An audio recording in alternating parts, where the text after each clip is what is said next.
thankful for the opportunity to be the coordinator of today's event, which is the Inspirational Talk in CEEC. And today's topic is very interesting, and we are very honored to invite Pak Edi from Belgian Customs. And first of all, I would like to thank Directorate Kial for assistance in today's event, and I would like to invite Bu Ririn to deliver an opening speech. Please, Bu Ririn. Yeah, thank you, Risti. Hello, Pak Edi. Glad to see you. I was muted. Hello. Okay. I think everyone can hear my voice, yeah? Okay, good afternoon, distinguished Belgian Customs Counsellor in Indonesia, Bapak Edi. It is an honor for us to have you here. Good afternoon, ladies and gentlemen of Indonesian Customs and Excise English Club. Thank you for giving me an opportunity to deliver an introduction at this session. Ladies and gentlemen, the initial role of Customs was enforcement, supervision, and collection of state revenue. Therefore, the main duty of customs officers generally focuses on maintaining the cross-border movement of goods, especially at the airport, seaport, or land border, to ensure only legal goods can enter or leave a country. Inspection of goods and means of transport are the main activities of customs, so that customs will be able to check the physical accuracy of the goods declared, legality of the goods, and the payment of state revenue. But today, the role of customs administration has evolved. The role as community protector and trade facilitator have been added to its initial roles, and this task significantly increased in the early 21st century. Customs officers who have the opportunity to work at airports, seaports, have experienced the core duties of customs administration from the four main roles of customs. With these experiences, when an officer gets an assignment in another position and have to carry out other custom roles, this background is a provision of knowledge that will become a basis for critical thinking that plays a very important role in decision making. So I think this is what we will later listen together from Pak Edi's experience. We will learn how he developed his career from an officer at the Brussels airport until he finally trusted by his country to become a customs counselor in several countries. And the development of the career path as Pak Edi is also very accessible for us at Indonesian Customs. As customs officer at Indonesia Customs, we also can get ample opportunities to develop our career. Starting from work in the field, which focus on technical aspect of public service as well as enforcement, then work at the headquarters, which act as policymaker, to a career in the diplomatic field, to maintain international cooperation.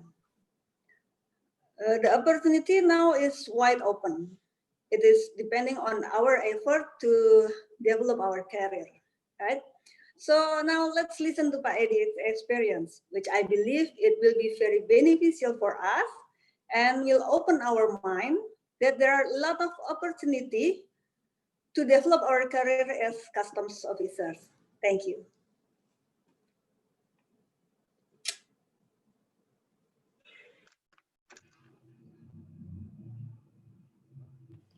Okay, back to moderator. Okay,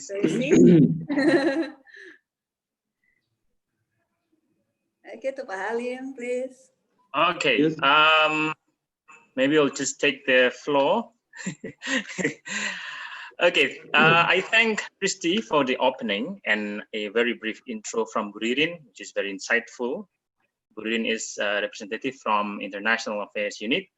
So, Assalamualaikum, good afternoon, ladies and gentlemen. fellow officers and customs and excise of Indonesia, Ministry of Finance, and also students of PKN STAN. I welcome you to our 11th Customs English Community Inspirational Talk today.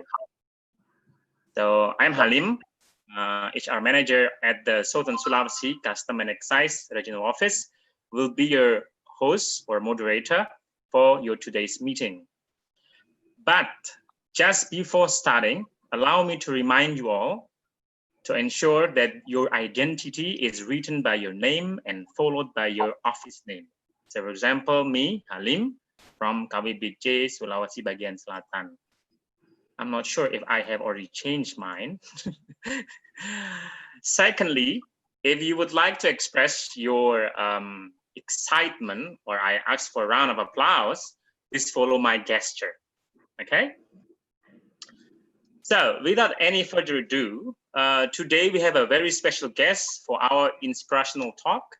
As you all can see from our pamphlet and announcement, our keynote speaker for today is Mr. Eddie.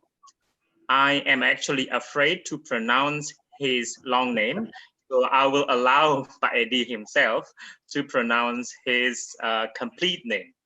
He is the Customs Counselor in the Belgian Embassy in Jakarta. So a brief CV from Pak Eddie. Just before coming to Indonesia, he had been working for Customs Counselor in Beijing between 2013 until 2018, and during his 35 years of career before going to Beijing, he had been devoting his life as a part of Department of Customs and Excise in Brussels, Belgium.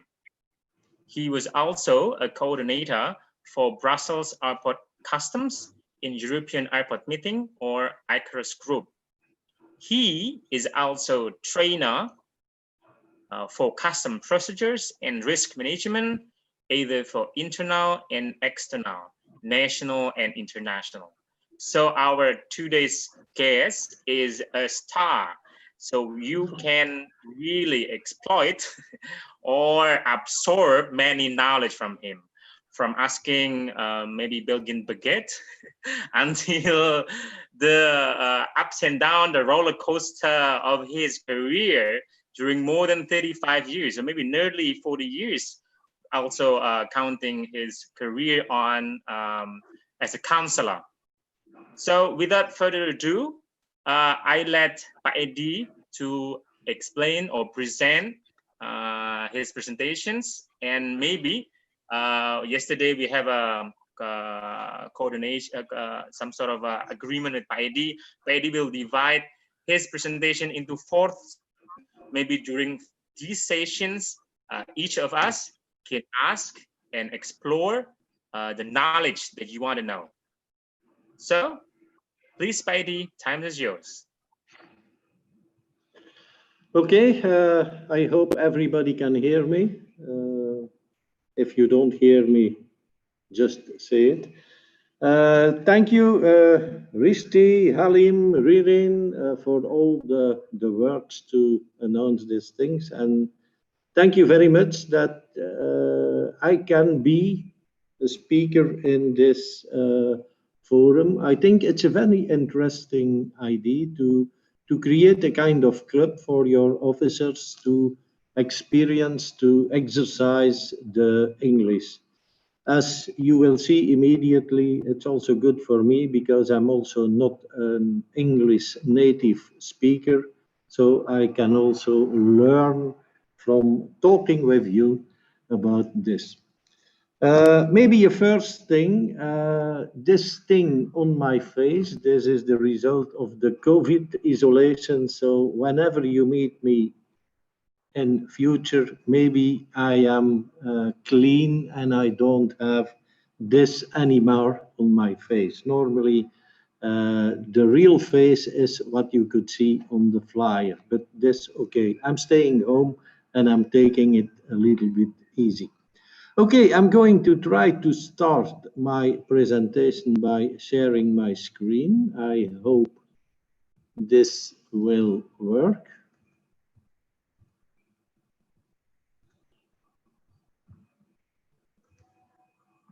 Okay, my presentation is on the screen for everybody. I don't hear anything. Very Can clear, somebody? Pak Edi. Yeah, Okay, Yeah, good, yeah, it good, is. good, good, good. Then I can start. As you see, the title, the first title we have was A Journey from Brussels Airport Customs to finally Customs Counsellor in Jakarta. But a few days ago, I received the official letter, and in there they said A Journey from Brussels to Jakarta. So I thought this could be my presentation, very easy one. I can finish very easily and very fast. Garuda Indonesia is the best airline. It's connecting Brussels via Amsterdam in the Netherlands. And let's say in a little bit less than 20 hours, I'm from Amsterdam in Jakarta. So, okay, this was my presentation. If they want me to explain you about the journey from Belgium to Jakarta. But I think I took the freedom to think it's not that what they meant. It's what we meant, the journey, a little bit of my life from starting long time ago in the airport in Brussels. I don't think most of you know the old name of Brussels Airport, but when I started, it was Zaventem Airport. So 20 years ago or something, they changed it in Brussels Airport. So I started when I was very young in Brussels Airport. I worked there. I thought I was going to work there my whole life, but yeah, destiny gave me another destination. And so in 2013, I became customs counselor in the Belgian embassy in Beijing, China. And in 2018, I came as same position to the Belgian embassy in Jakarta. I will go in my presentation a little bit through these things. Firstly, I'm going to present you a little bit about Belgium. The second part about Brussels, my working at Brussels Airport.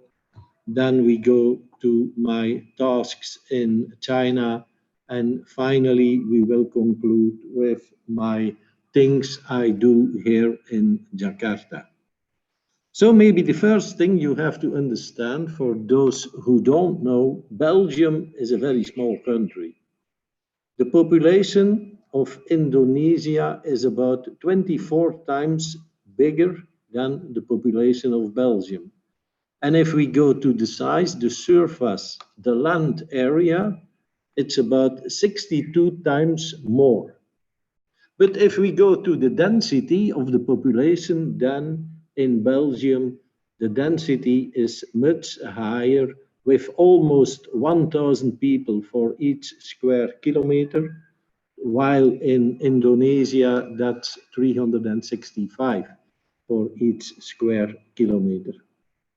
So Belgium, you see the red dot on the map of Europe, is very small, but because being in the center of Europe, really in the center, it's a very important country for importation, transit, and so on, because all the other countries around are easy to reach. And then maybe a little bit more in relation to your club, the languages. Belgium has 3 official languages. We have Dutch, we have French, and we have German. If you look at the map of Belgium, you see the part above in yellow, it's the Dutch part, and it's about 60% of the population who is speaking Dutch. Me also, I'm from the Dutch side. You see there Ghent somewhere, so I'm living very near to Ghent. You have the French population, and that's about 39%, and then the German the blue one, very, very little one. It's only or less than 1%. It means also that the political situation in Belgium is very complex. We have a lot of governments, we have a lot of things. There are discussions between the different languages and so on. But what you can notice, we don't have English. English is also a language we have to learn at school. Of course, we need to learn the other languages of our country, but of course, everybody is also learning English. That made that most of the, and certainly most of the Dutch-speaking people in Belgium, they are speaking 3, 4, or 5 languages. Je peux parler aussi en français, mais je pense que vous ne comprenez pas. It's an English club. I was just talking a little bit in French, so I will not do that again. We have still one special thing in Belgium, as you can see, Brussels, that's the capital. And in Brussels, we speak French, Flemish, a little bit a mix of the two languages. For the rest, yeah, you have to visit Belgium, you have to come there. And for your information, for the ones who don't know, you also have the similar position as I am doing here in Jakarta. Indonesia has a customs representative in Brussels, in the Indonesian embassy in Brussels. So for the young people amongst you who have ambition, maybe in a few or in many years, we can still meet in Brussels when you will be working there. What we have as people, customs officers working around the world, we are only 5, or we have only 5 people, and we are working in Brazil, Russia, India, China, and Indonesia. You also see the link where you can find a little bit of information about what we do. But you see, we are really a little bit around the world to represent Belgian customs. So I think we had an agreement that I would stop on this part because this is a very general part. So the next thing will be in relation with my start as customs officer in Brussels Airport. But I already want to give you the opportunity, if you have questions about the languages, about the country, about the position in Europe, whatever you want to ask, it's possible. So I'm gonna try to stop my presentation and see if there are already people with questions. I'm just trying to stop. Where is it? Where is it? Did I already stop my presentation? Yes, you do, Mr. Eddie. Okay. So is there anyone who wants to express their curiosity, especially on the global perspective on Brussels, Belgium? Anyone, please? Pardon me, sir. Pardon me, sir. I'm Didit. Excuse me. Oh, okay, Didit. Yeah, please. Can I ask some questions, sir? Yes, please. Yes. Yeah. Pardon me, sir, Mr. D. I'm curious about the culture in the Belgium. You said that there are 3 main, people with languages like French and Dutch and Germany. So which language did they use most in the daily activities, sir? Yeah. Oh, it's an interesting question and difficult to give. We don't have enough time to go very deep on it, but I will try to give you a short answer. So in daily activities, you have the language of the part you are living in. So if you're living in the Flemish part, you're speaking, we call it Flemish, but in fact, it's exactly the same as Dutch. So maybe you still have grandparents or whatever who could speak Dutch because the Dutch people have been here in Indonesia a long time ago. So it's Flemish is almost the same. So Dutch means I'm living in the Flemish part. Daily, I'm speaking Dutch. People in the French part are speaking French. People in Brussels, it's depending. They can speak French, they can speak Flemish, and so on. If I go historically, then the French was much more important because let's say, the rich people, the high-ranking people, whatever, they preferred to speak French. And Flemish, that was more a language for the farmers, for the people of the countryside. They didn't like that language. If you really wanted to be a little bit a man of standing, you were speaking French. So I think it was in the 70s that the universities in Belgium, even to the Flemish people, they were still giving their lessons in French. And then the students, they started to revolt.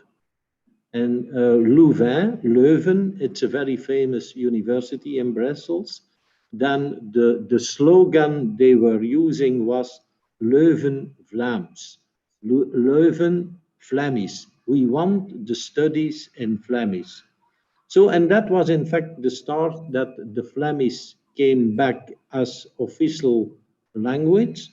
And now for the moment, like I explained, already 60% of the people in Belgium are speaking Flemish. Only 39–40% are speaking French. So it has been a little bit a battle during the centuries, yes, but for the moment, Flemish is maybe a little bit more important. Also, the Flemish people are much more willing to speak French. The French-speaking people, they are a little bit against speaking French, and that's giving the result that the Flemish young people, they have an advantage to the Walloon young people because they can speak more languages than them. But I have to say everything is becoming to an equal level for the moment. So, okay. And if then I still can give you some very big thing about culture, one thing I have to learn you is, you know, fries. You can eat them in a restaurant. Yes, sir. How do you call them?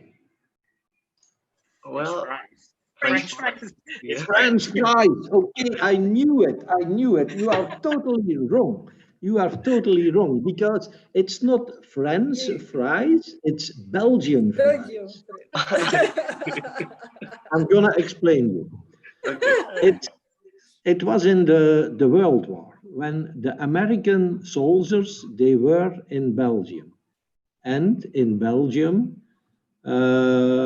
they already did that for a long time, making the potatoes in the form of a fry, and they fry them in oil. So the first time that American soldiers, American people were tasting fries, that was in the French-speaking part of Belgium. So that's the reason they called them French fries. But it has nothing to see with the country France. It's all Belgian. So next time you go to a restaurant, you have to order Belgian fries, not French fries anymore. So, yes, sir. Try to do that. Very And insightful, Pak Edi. the good way to prepare them, we only do it on the good way in Belgium. That is when you have the potato and you make your fries, you have to fry them in oil at 150 degrees until they are almost ready. Then you take them out, you leave them there for 1 hour, and then you fry them a second time. on 170 degrees. And then you have the real Belgian fries. Good question. Thank you, sir. Very insightful. Now, we didn't anticipate that we learn history in the CEC Inspirational Talk, Bill. Okay, is there any other questions, please? May I ask some questions, please? Yes, please, Shafrina. Yeah. Yes. I am Shafrina Namarasham, but you can call me Reina. I am an active student in Pakistan, majoring in accounting. And I'd like to ask a question regarding your working experiences, because as far as I know, in your case, as a customs counselor in Jakarta, since you're under the Embassy of the Republic of Indonesia, meaning that not only you're the representative of Brussels Customs, but you're also the representative of other financial issues. So I'm curious, during your working experiences, have you gone through cross-cultural misunderstandings or challenges coming from two different countries, which are our country, Indonesia, and your country, Belgium? And how did you cope with it? Thank you.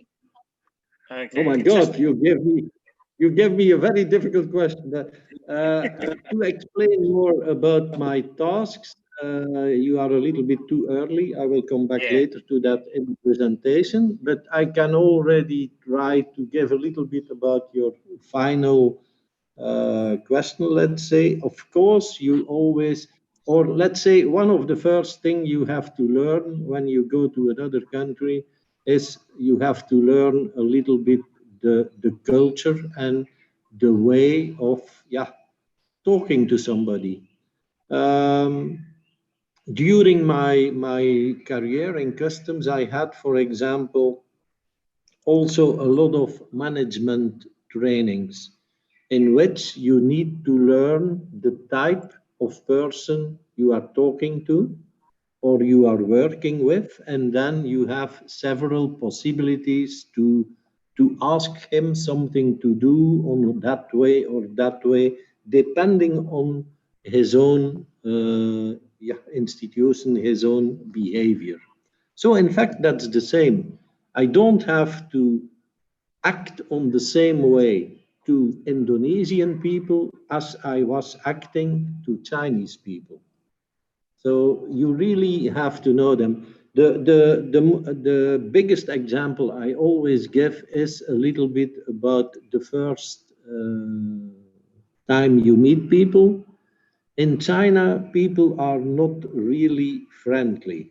They look to you like you are an intruder, you are whatever, you are a robber, you are a very bad guy.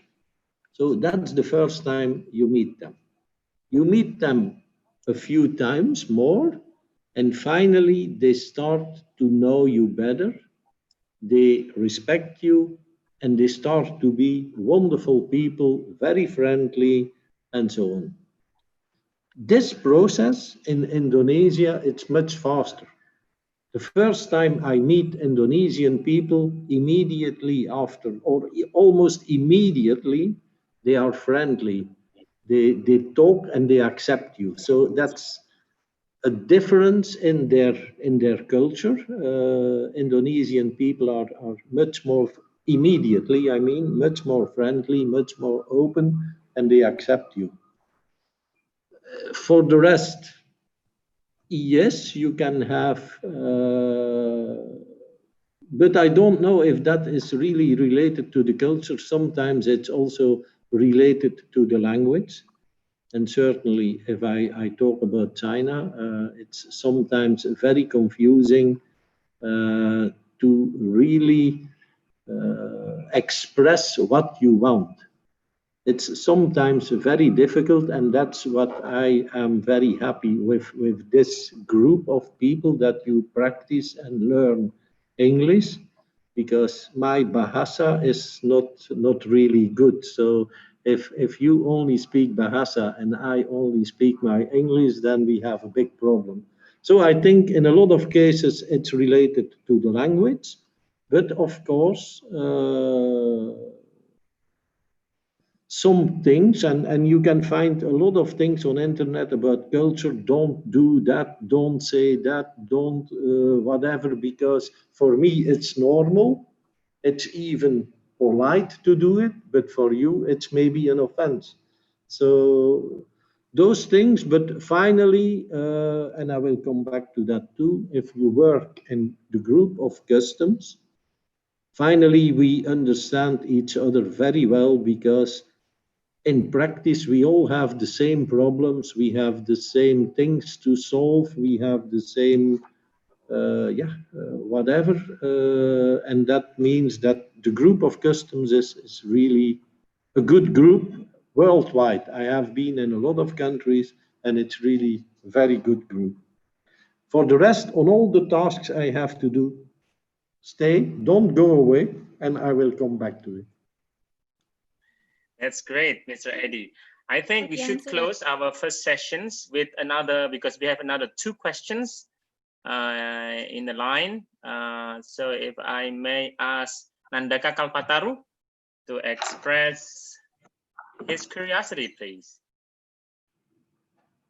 Nandaka, are you there?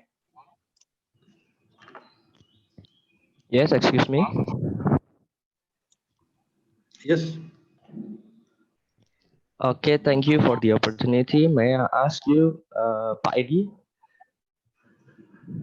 you Yes. tell us that Belgium has 5 embassy office in all over the world. So what's determine Belgium embassy office replacement in the world, like in Brazil, in India, China, etc.? What determine it? Thank you. Okay, I'm gonna change your question a little bit, because it's not 5 embassies. We have much more embassies in maybe 100 countries, but we only have 5 representatives of customs in the embassies in that 5 countries. So why in that 5 countries? I think a little bit we did before we started. We started with this in 2008. And we did a survey. We were asking chambers of commerce. We were asking embassies. We were asking everybody who has something to do with economy. What is the country where we can really go, where we can really do something as customs representative. And to start, we had Russia, India, China, South Africa, and the USA. After 2 years, the USA was closed because we didn't really have a big job to do there. Everything was going on, and we didn't really could do something there. So the USA was closed, and also a little bit later South Africa, because the customs of South Africa are very well organized. They give a lot of information. And that means that all the companies doing importation, there was never a problem. So our customs representative who was there, he could only do a little bit, cooperation with customs, but there was not really a big task. So we also closed South Africa. And instead, we opened Brazil and Indonesia. Indonesia, we started in 2018. And that was after, again, a survey in all the embassies and chambers of commerce.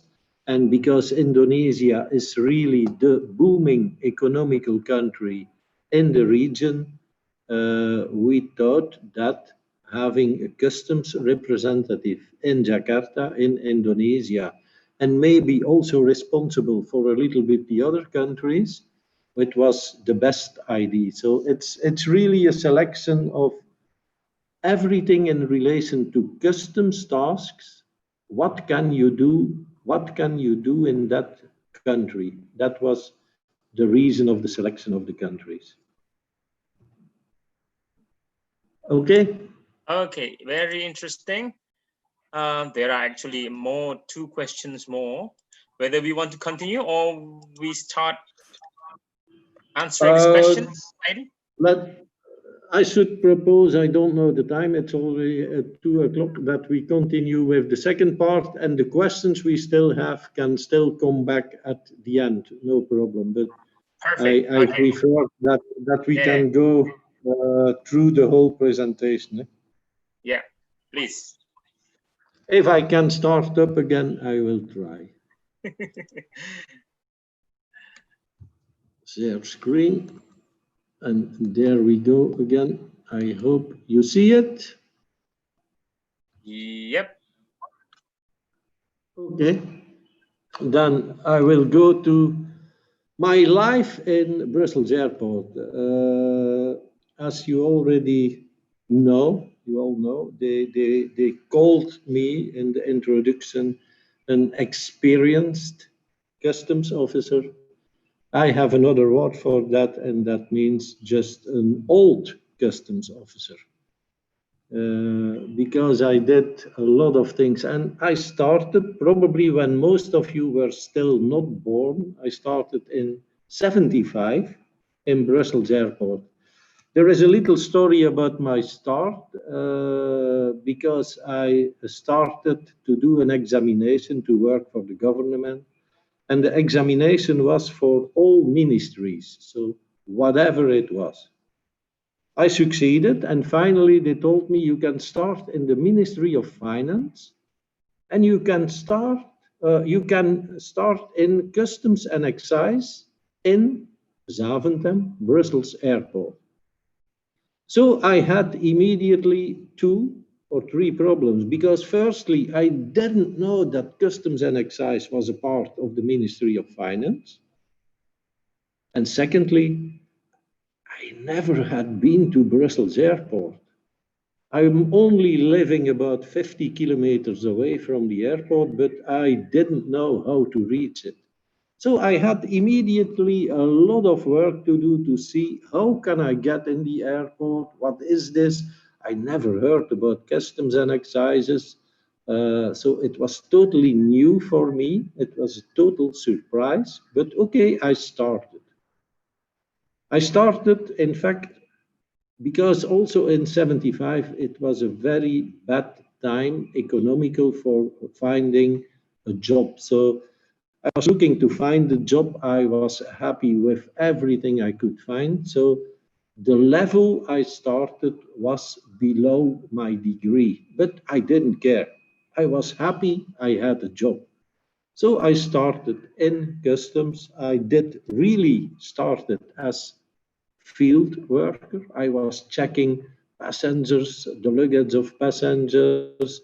I was working in the cargo, checking airplanes, checking trucks who were arriving, doing really all the field work. But I immediately knew that I wanted more. So I started to take part in all kind of trainings, in examinations, and I did a lot of promotions.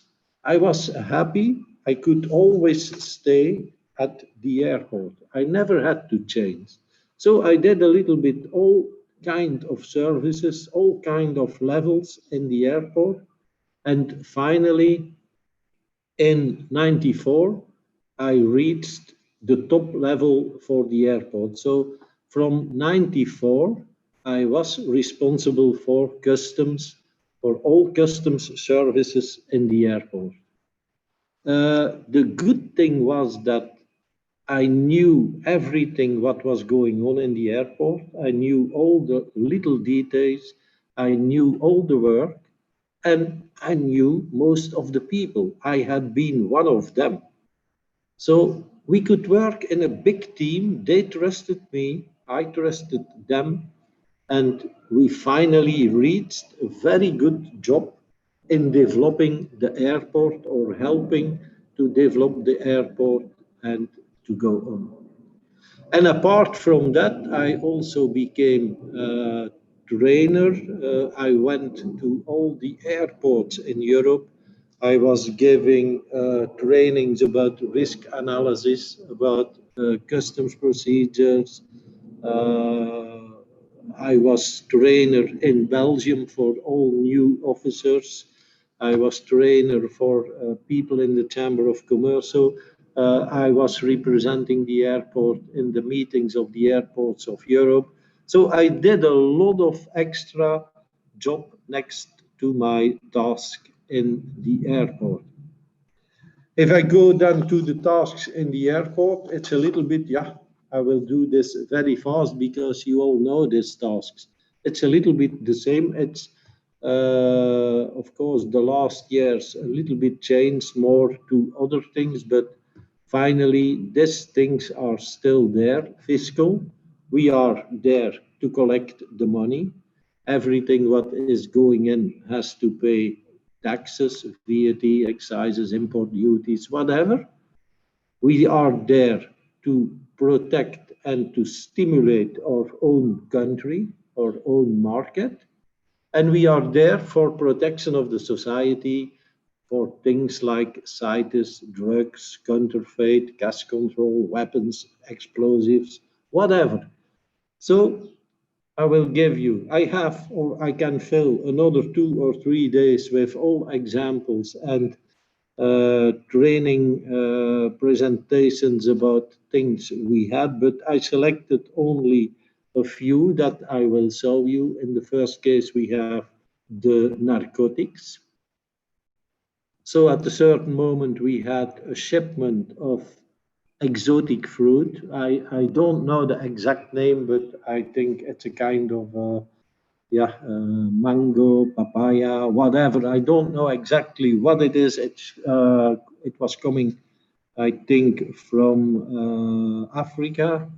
So when we had a closer look, you could see that this part has a little bit white powder, white things on it.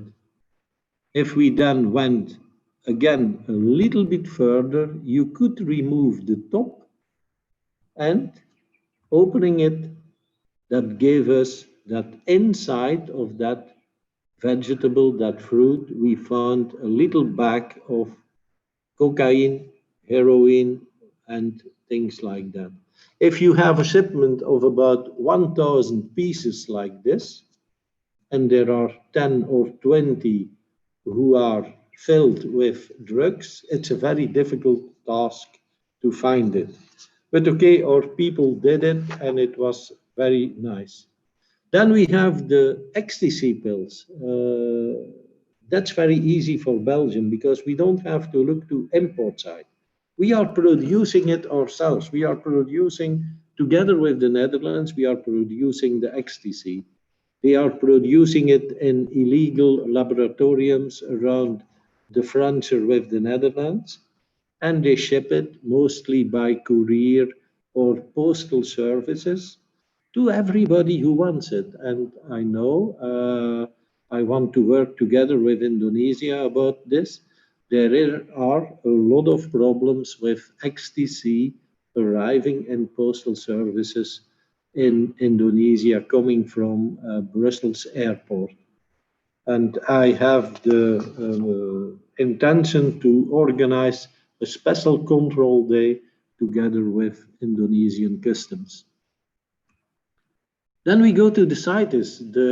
I hope most of you know the CITES, the Convention of Washington, the protected animals, the protected plants. So in a certain case, we had a passenger arriving in Brussels airport, and he had 2 eagles packed in his hand luggage. They were packed like you can see this. We found them, and we of course seized them, and we brought them to the National Zoo to release them. Another case of CITES is this, but firstly, maybe I have to explain a little bit what these things are. I don't know, I don't see you, but maybe I can hear the one who can answer. Is somebody knowing what this is from the young people? I don't hear an answer. Or maybe my computer don't work well, or nobody is talking. I don't know. Is that a film, sir? Yeah, film. This is a share. film. Okay, what age do you have? Because I know young people don't know this anymore. You are all working with your smartphone. You are making films with a smartphone. But before the smartphone, we had a camera using this kind of film rolls. So you had to put it in, you had to select what you wanted to photograph, and you could make 20, 24 photos with one film roll. So we had a passenger arriving from somewhere, and he had 200 film rolls in his luggage. So that was a little bit strange, and our officer was having a closer look, and he saw that you could remove the top of the film roll. So when he removed it, he found in the film roll that there were little animals. And he found this, and the name is poison dart frogs. They are in all kind of colors. So, and in each film roll, he had 3 of them. So it means 600 of them he tried to smuggle in the country because they are very expensive. They pay a lot of money for these things. So again, we brought them to our national zoo in Antwerp, and they have been living there happily and long time. They told me later on that they even were producing new little ones, so I suppose they were happy there. But in fact, they have to stay in nature in the place where they found them. And then we have the counterfeit, and okay, in my earlier times, they tried to avoid the counterfeit by using another name, and in this case, they were using Adibas instead of Adidas, and they thought, okay, this is not counterfeit, but don't care, it was counterfeit.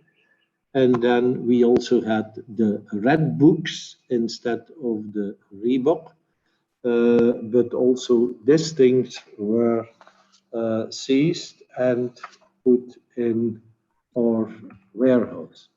And then we still have the dangerous counterfeit, and then we are talking about medicines. In this case, Amplicox is for bacterial infections.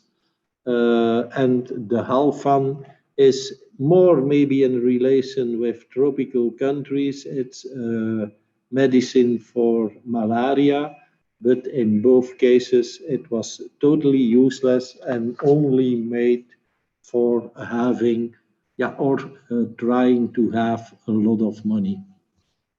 So I think I'm going to conclude here my part about Belgium. I can talk still a few days more, but I think this was enough to start with this. So again, back to the moderator, and if there are questions, I'm here to see if I can answer them. Okay, thank you, Mr. Eddie. We have numbers of line of questions here. So maybe I will ask Pak Refli Feller Silalahi. He will ask about generally about the uniform that you are wearing at the moment. Please, Mr. Refli Feller, are you there? Mas Refli? Okay, I think we should move then. There's a question from Yendo Adi from International Affairs regarding the complexities of having European Parliament at the EU. Please, Mas Yendo.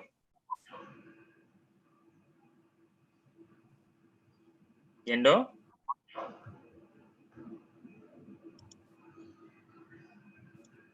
Okay, maybe because everybody Yendo is done. There you go. Yendo is here. Hello, Yendo? Okay, please wait. Okay, here we go. Time is yours.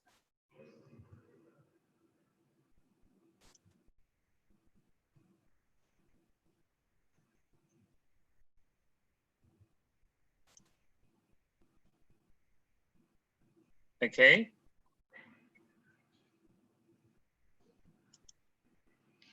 I saw something, but I didn't hear anything.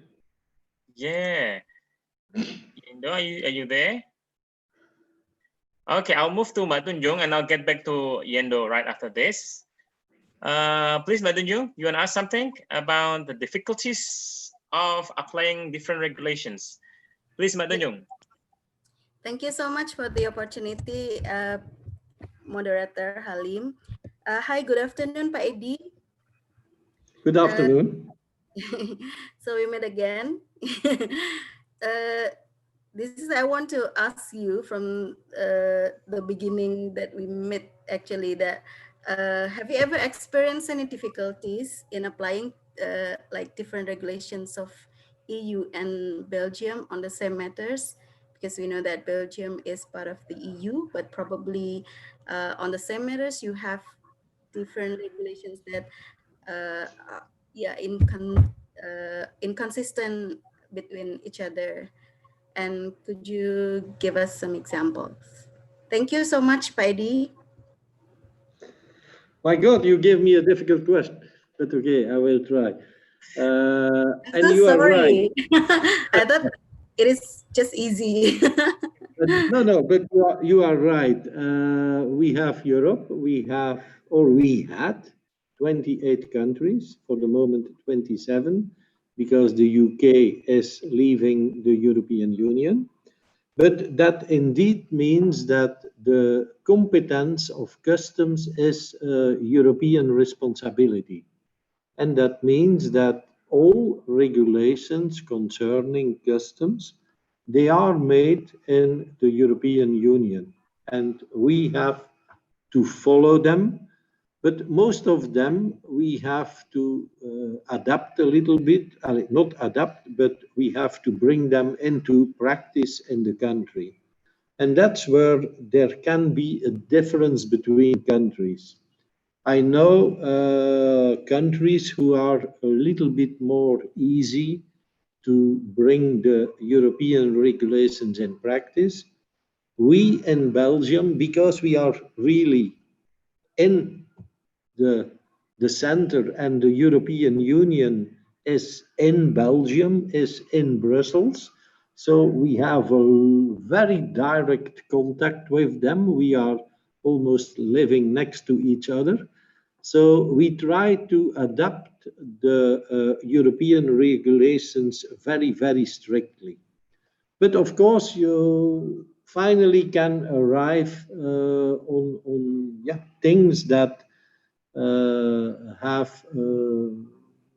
you don't agree with, or you have companies, a lot of companies who are defending their interests and who say, do we really have to do it that way? Normally, we always defend the European rules. But of course, if there is something really funded, then we can go to the European Union to ask for a discussion or whatever. But that is not, most of the time, not really Belgium to the European Union. It's in the meetings of all the member states with each other and the European Union that you can ask, this is my question, this is my problem, and then it is discussed between all the member states. So it's always a consensus between the member states to change something.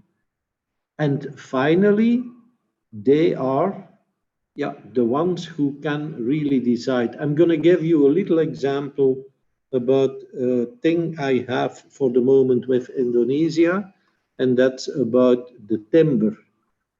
The timber from Indonesia is going to Antwerp, to Belgium, and to other European countries.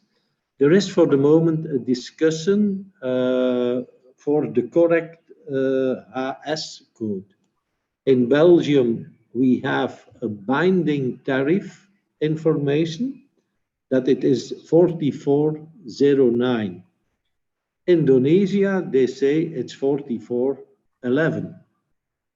So we are a little bit for the moment not fighting to each other, but discussing with each other to find the best one. But because of all discussions, Belgium also asked the European Court to make a decision for whole of Europe. So it's not we, but then we go really to the highest level, to the European Court, and they make the decision. But it's indeed a little bit complex, and that also means for countries like Indonesia, if you are working together with countries out of the European Union, that all the countries are bound a little bit by the same regulations, by the same custom law of the European Union. But okay, this too, we can come together for half day and we can go on that. But thank you. Very Thank you, Pak interesting. Edi, for the answer. Yes. Thank you, Halim. Okay, thank you, Mbak Tunjung. I was wondering if this particular condition is applied in Asia, Pak Edi. I wonder how complex it is. It could be, you know. Just for the information today, there are 81 participants who came from numbers of offices across Indonesia, from Sumatra until Papua. Yeah. We also have, I would like to welcome Bu Leni from Kanwil Ambon. How are you, Bu Leni? So maybe I'll just continue for the next questions. I will allow Pak Yendo to ask for questions. Pak Yendo. Hello. Yes. Okay, can you hear me, Pak Edi? Yes, yes. Hello, yes. Actually, my question is refers to your earlier presentation. Brussels has been hosting the headquarters of the European Commission and also the Parliament, which I believe attract a lot of people from across the EU to work there and stay in Brussels. And how does that affect how does that affect affecting the culturally the life in Brussels?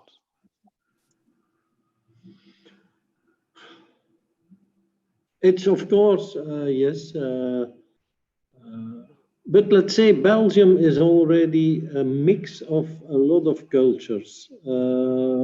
If you go back to the history of Indonesia, you had the people of the Netherlands who were here ruling Indonesia.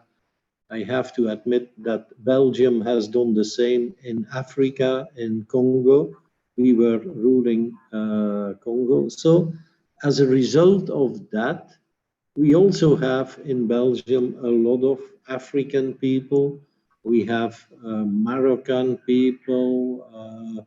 We have people from almost, or not almost all, but from a lot of countries.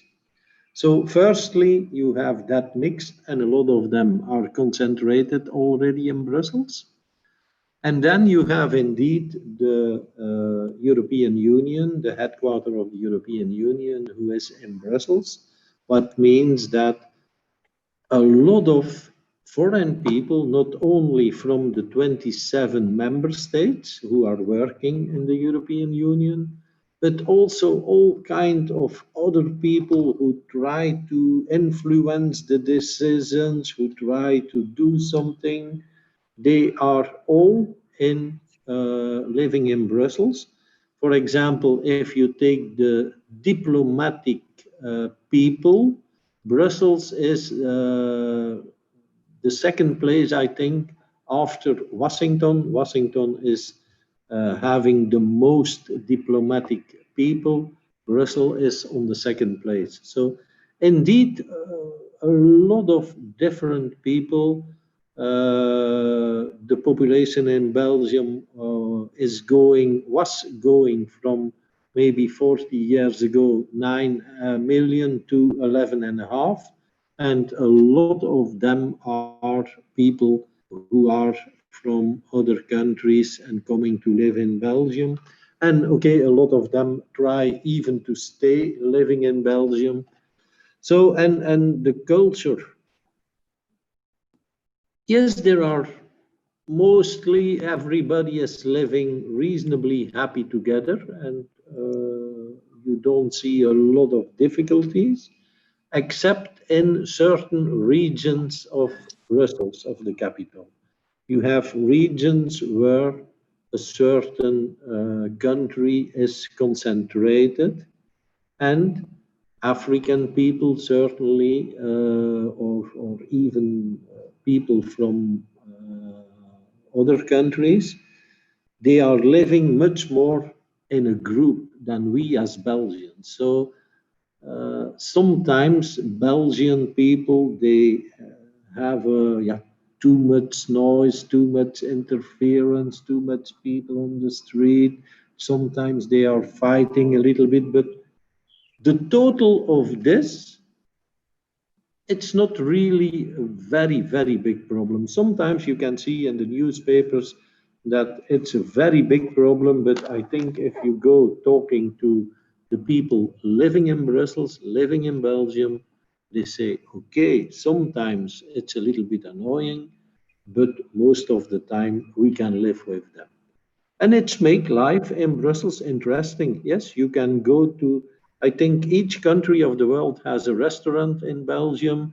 You can go and eat Indonesian, you can go and eat Chinese, you can go and eat whatever you want. You can sometimes go to performances of all countries. So it's making it a very, very international city. So welcome to visit it. I think it's pretty much complex. I think the EU regulations and then EU parliaments and etc. that happens there in Belgium. Yes. But just to limit our time, I'll just limit the questions with another 2. Then we can continue the next sessions, if that's okay with you, Mr. Eddie. Give me one, and then we continue. And the ones we didn't read can always come on the last part. I have time until 4 or 5, no problem. Great. Okay, now I will allow Mas Genius, Mas Gegen, please. Are you there? Okay. Ah, hello, there you go. Can you hear me? Yes, loud and clear. I'm driving now. Okay. Thank you, Mr. Eddie. I thought you are Indonesians. Your name is very common in Indonesia. Yes, I have the same problem when I order a Grab and they arrive. They look to me and they say, "Are you Eddie?" I say, "Yes." They say, "You are not Indonesian." No, sorry. Thank you, Mr. Eddie. My question is just simple. Since I posted at anti-terrorism unit in Indonesian Customs, I just wondering that you can share your experiences regarding seizing goods related to terrorism, such as illicit guns, ammunitions, or dual-use goods, such as chemicals and others, since your country has experience also addressing terrorist attack. Thank you, Mr. Eddie. I didn't hear 100%, but you were talking about seizing goods in relation to what? Anti-terrorism. Terrorism. Yes. Let's say about terrorism, I understood. Yes. Yes? Yes. Yes, Yes, you're okay, right, good. Pak But I don't talk about something that you didn't ask. Okay, like you know, we had the okay, customs is protecting the frontier, but we are not specialists. We were not specialists in all kinds of terrorism. That's the task, the job of police.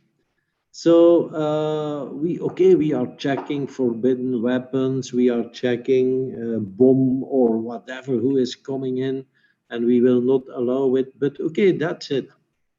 But as you know, in Brussels airport, we had the big explosion, the terroristic attack, with a lot of dead people.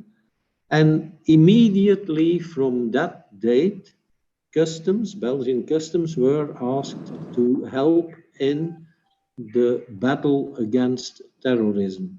So that means that we were checking even the internal frontiers of the community, that we were having a lot of customs officers who were following a little bit of training in relation to that.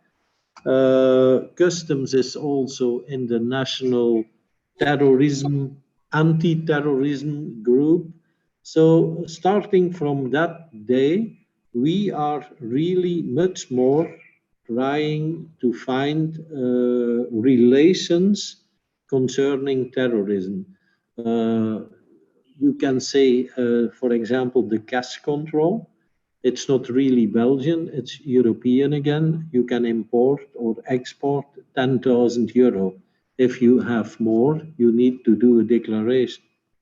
It's also in relation with the bad people.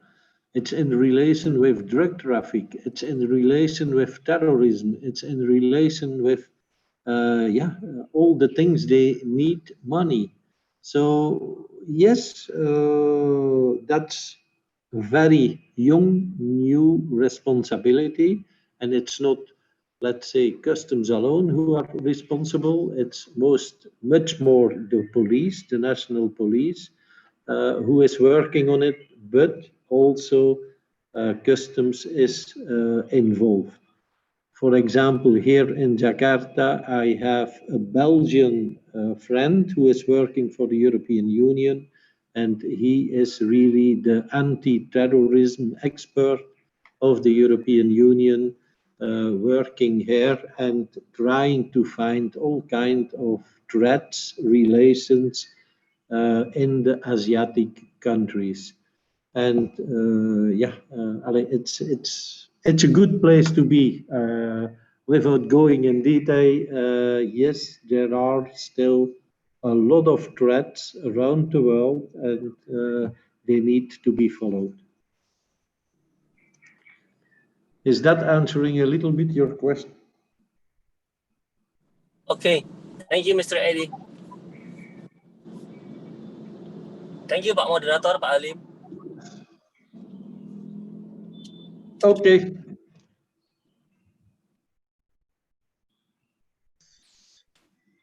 Let's continue the third session because we still have. I'm going to try to find my presentation again. There I have it. You see it? Okay, maybe we need 1 or 2 seconds to see that. Oh, okay, wait, share screen. I will share again. Okay.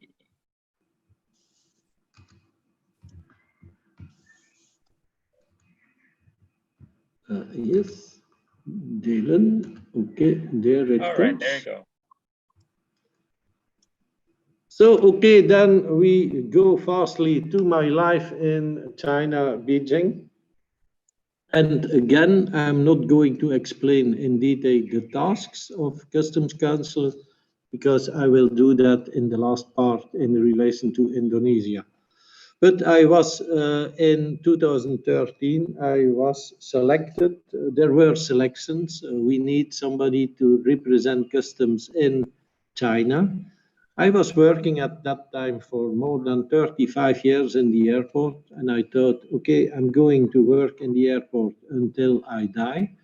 But okay, then I had the possibility of going to China. I thought, okay, I was talking with family, with friends, with whatever. Should I do it? Yes, no, because it's a big change. You have to leave your friends, you have to leave your family. You're coming in another country, you don't know what is waiting you.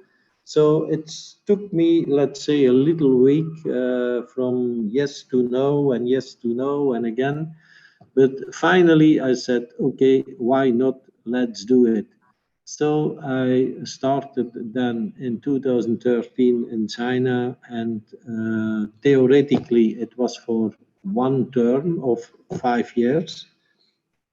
But at the end of my 5 years, Belgian Customs decided to open an office here in Indonesia, in Jakarta. And there were new selections, and they also asked me, if you want to take part in it, you can do it.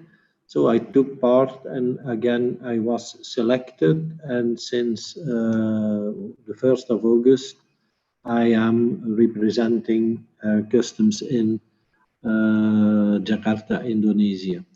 Okay, what did I do in China? Same as I'm doing here, but there the cooperation was, of course, with the customs of China, a very big group, a very big country.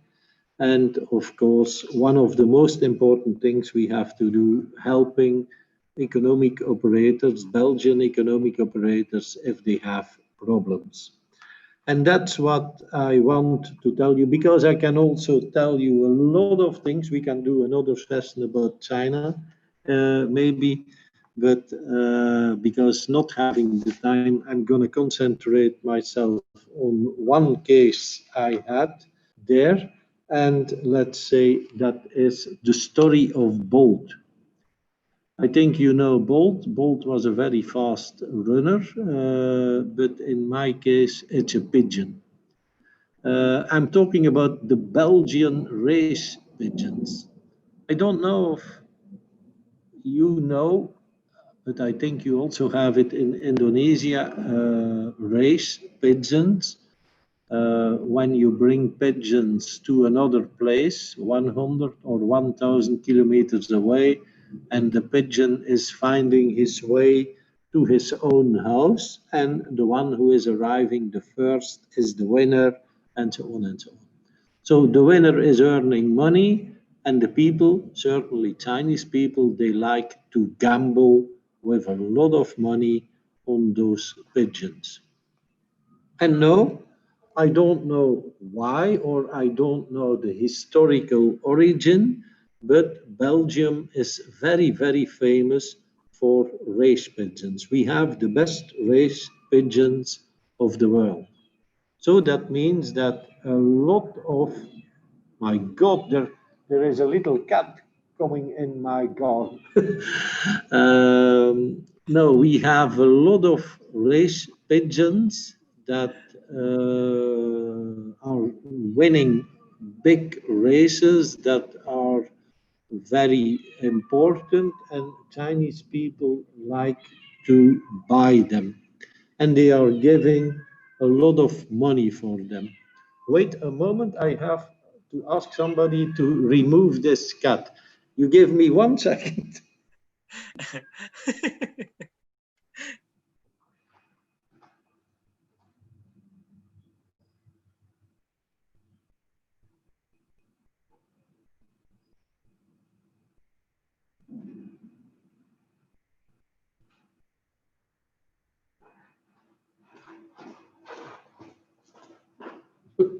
Sorry, I'm back.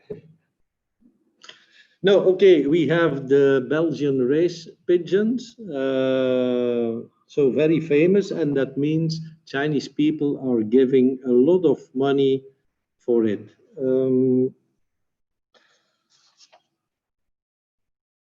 Totally in the beginning of my term in China, it was around 2013, I got a phone call from a company, a Belgian company, who had a problem because they were exporting raised pigeons to China.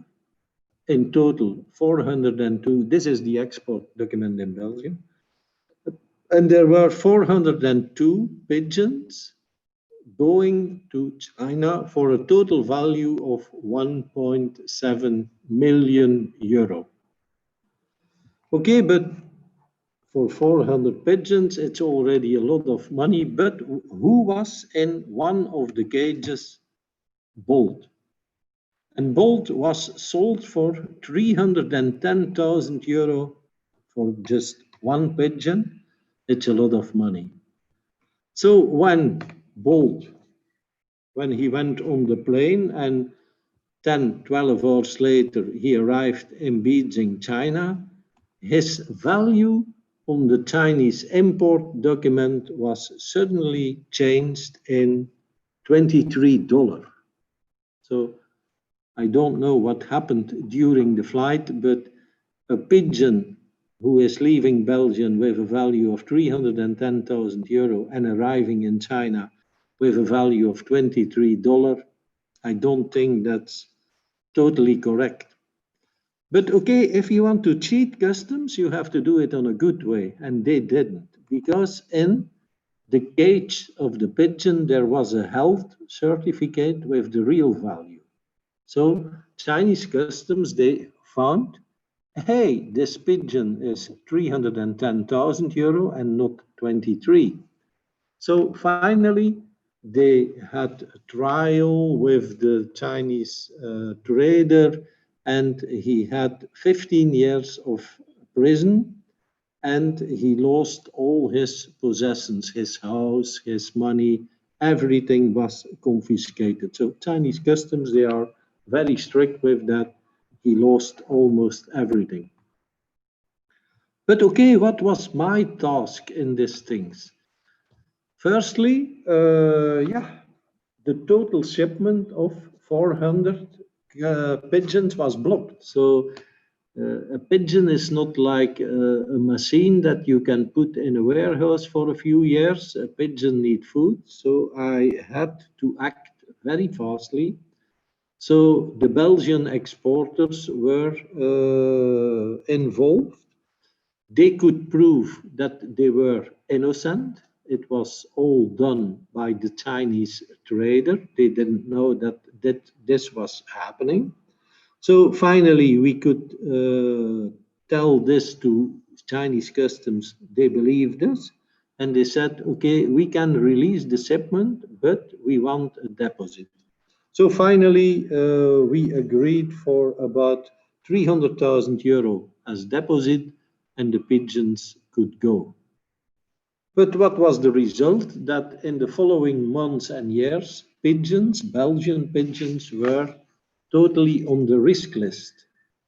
Because, if they cheated us one time, they can do it another time. So all new shipments were blocked, and each time I had to help or to explain or whatever.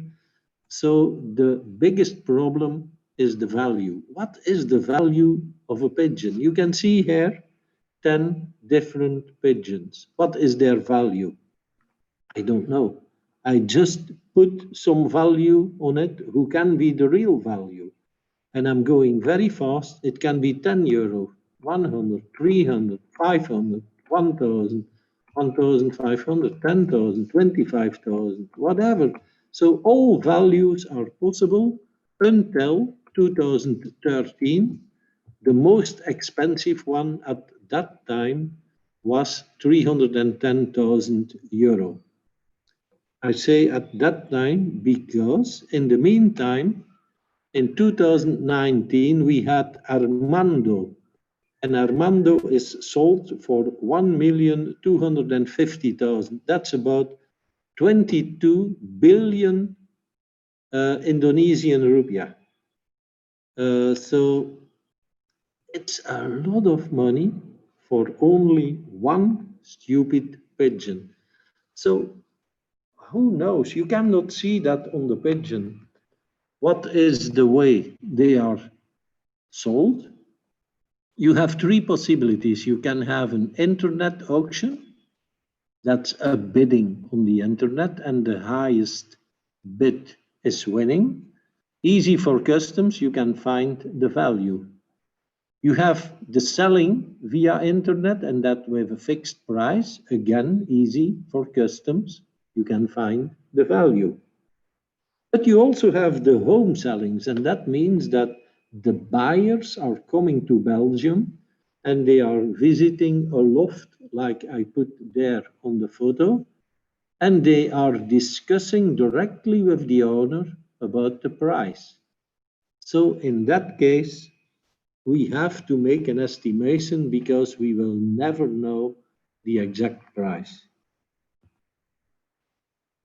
So, okay, I think this is again where I end my Chinese part, and we can have a few questions before going to my last part of Indonesia. Okay, thank you, Paidi. Very interesting. Board, 310,000 euros. That's a lot of money.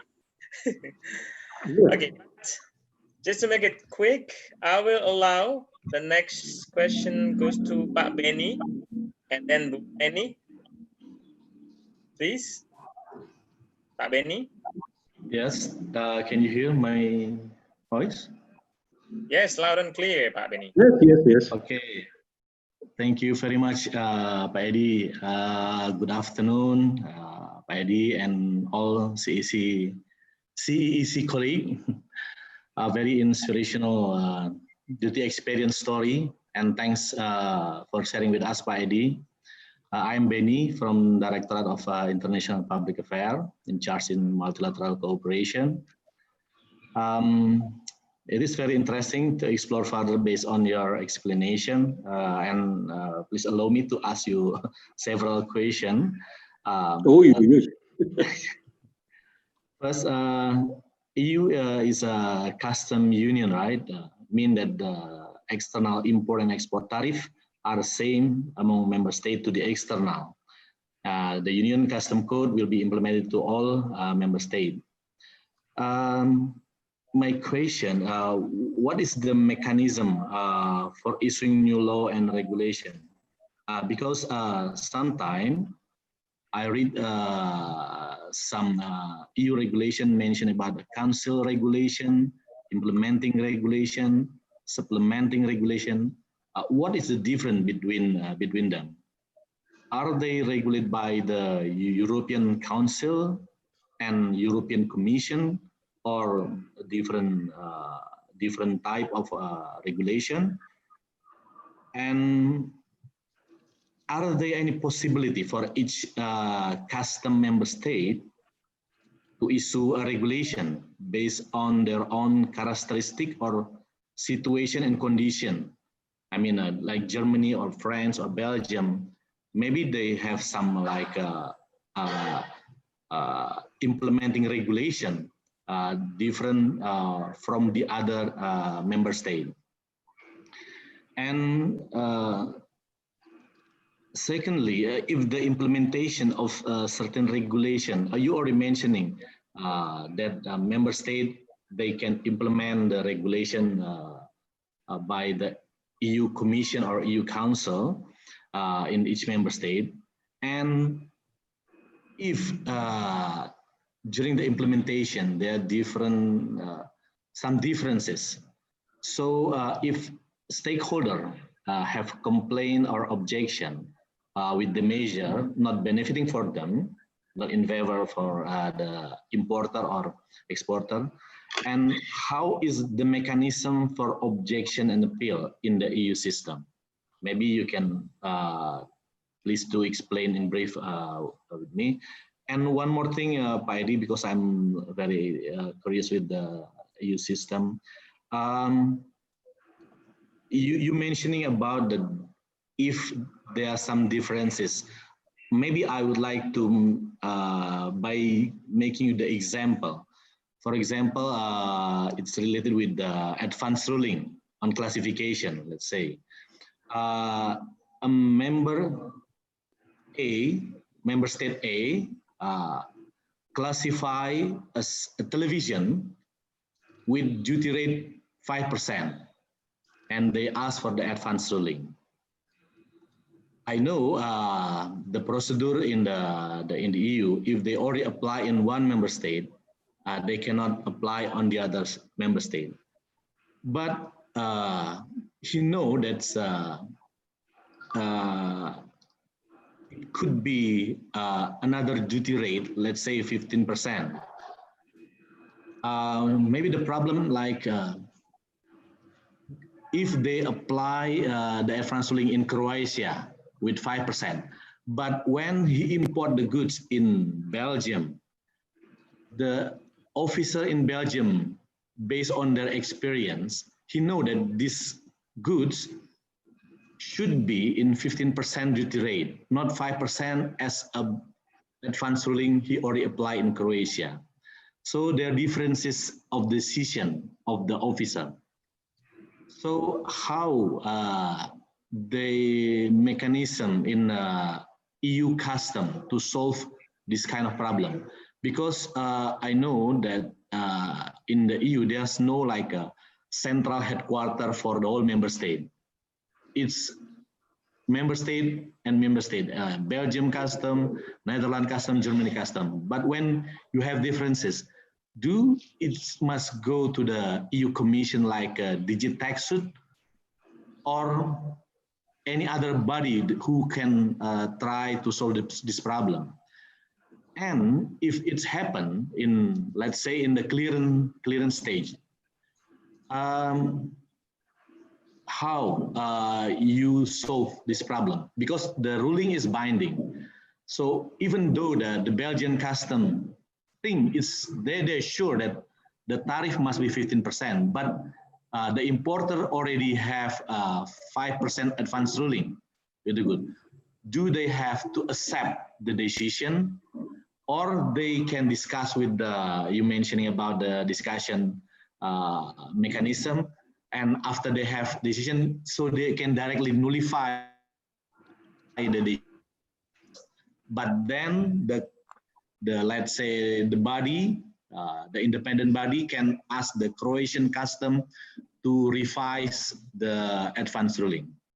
Maybe that question, three questions that I tried to ask to you. Thank you, Paidi, for sharing with us. My God! Thank you, Benny. Very long questions. I think Paidi should answer diplomatically. Otherwise, it would be. It's very good questions, but if you and what was it, Benny, or what was the name? Allow me, I'm gonna skip two of them, because if I start to explain about that, we will go or take too much time. It's already 3 o'clock. But I will give me the email address or whatever I can reach you, and I will certainly answer you, or we will set up one-to-one meeting or whatever. But if I go to the mechanism for the regulations, if I go to the mechanism for objection even, then we are busy for half an hour. And I don't want, maybe all the others are not really so deep in it. I don't want to make them having a very unpleasant time. But I don't want to get rid of your questions, because I think it's very interesting. And I will certainly come back to you to talk about it, or to answer you by email or whatever. But I already have two short answers for one of them.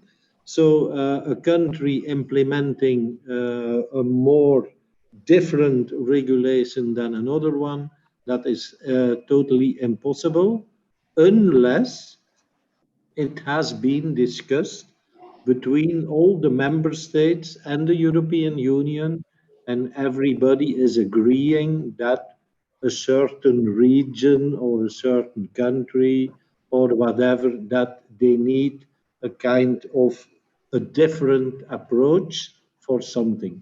But theoretically, you have to see the European Union as one country. So a little bit the same if Indonesia is saying from tomorrow we have a new law and we have so much duties on the import of that. It's for everybody in Indonesia. You will not say it's only for Sulawesi or it's only for Java or whatever. It's for the total. That's a little bit the same. You certainly on customs level, there are no member states anymore. It's one European Union. They decide what to do. And they can decide that there is a little bit of difference between a part, but that really has to be discussed. And then you arrive at, let's say, a little bit political discussions that one country don't want to allow it for the other country. And it's becoming a very complex and a very difficult thing, and it has to be voted, and there has to be a majority of agreeing votes, and so on and so on. So it's a complex mechanism, but let's say theoretically, no. But practically, yes, after discussion and agreeing by all or by most of the member states. And also for the advanced ruling, I can give you the actual thing that is going on between, let's say, Belgium and Indonesia, but it's not only Belgium, because of, firstly, one thing you said wrong, you said 5 and 15%.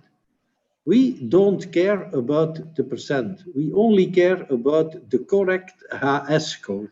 Even if it's paying less, we don't care.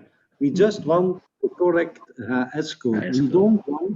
We don't want the most taxes. No, we want the real good tariff line HS code. So for the Indonesian timber, that is arriving in Antwerp, in Belgium. There was an advanced ruling in Belgium, and Belgium Customs decided the 4409. At that moment, the Netherlands and I think France, they already had an advanced ruling with decision 4411. But after discussion with Belgium, they stopped their advanced ruling and they also took the same decision as Belgium, so the 4409. So at that moment, it was the country who made the advanced ruling who took it back and changed it. The change is going in from the moment that it is changed. It's not going to the past. It's going from the moment that it is changed. Okay, but then we came in a kind of discussion with Indonesian customs. Not really a discussion, but Indonesian customs is choosing the 4411 for that goods. So we had a meeting a few weeks ago. We have been discussing it also before, and that means for the moment, the Belgian advanced ruling is sent to the European Court of Justice. So, and it's there that they are going for Europe, that they will take the definitive decision for the whole members or for all member states of Europe. So it's the one who made the advanced ruling can stop it.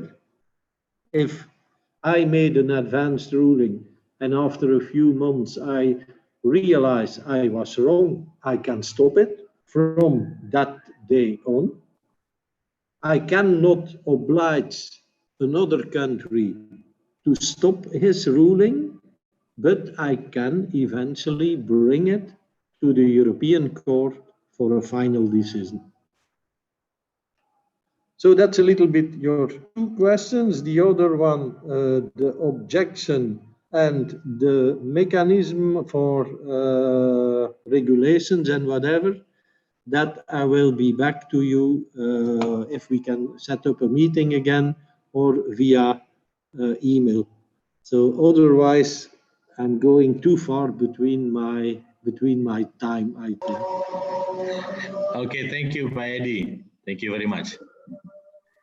Okay, thank you, Pak Benny and Pak Edi. I think we can also invite again Pak Edi to have a benchmarking session of advanced ruling, perhaps, specifically in the future. But anyway, let's move into the next questions on the line. We have Buleni and Mbak Atrivia. Please, Buleni.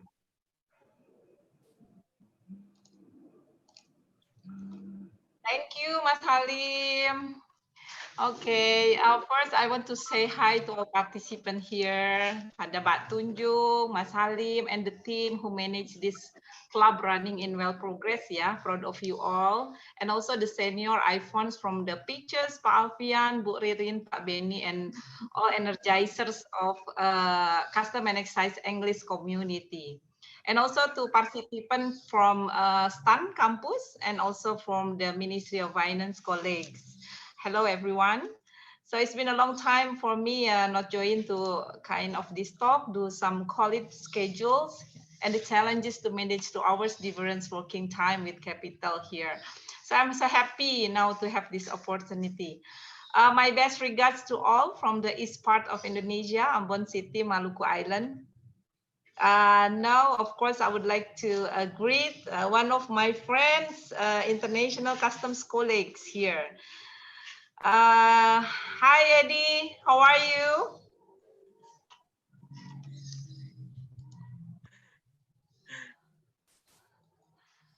Okay.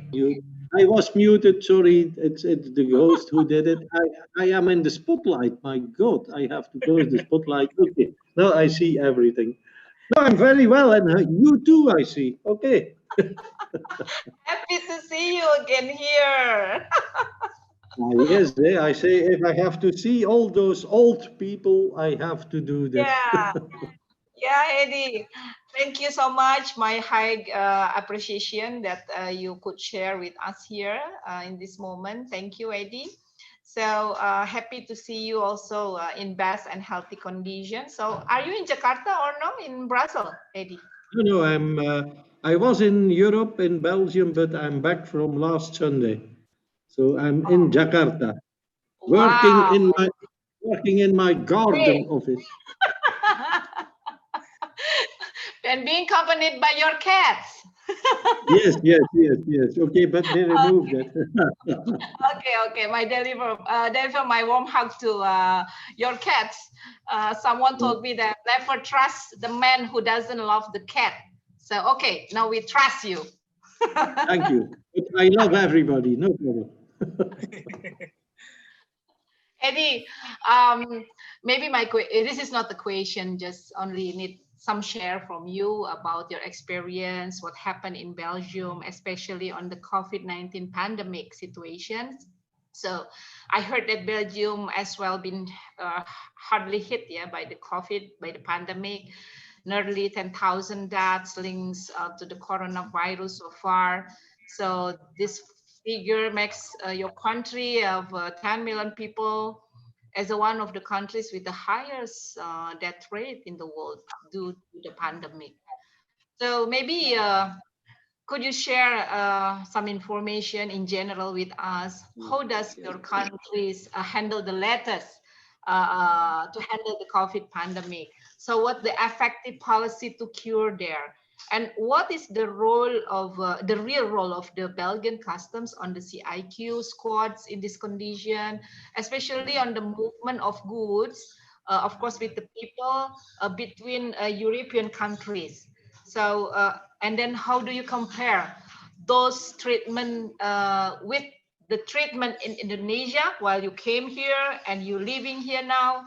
So is there any inputs from you for Indonesia, especially in the role of Indonesian customs in this case?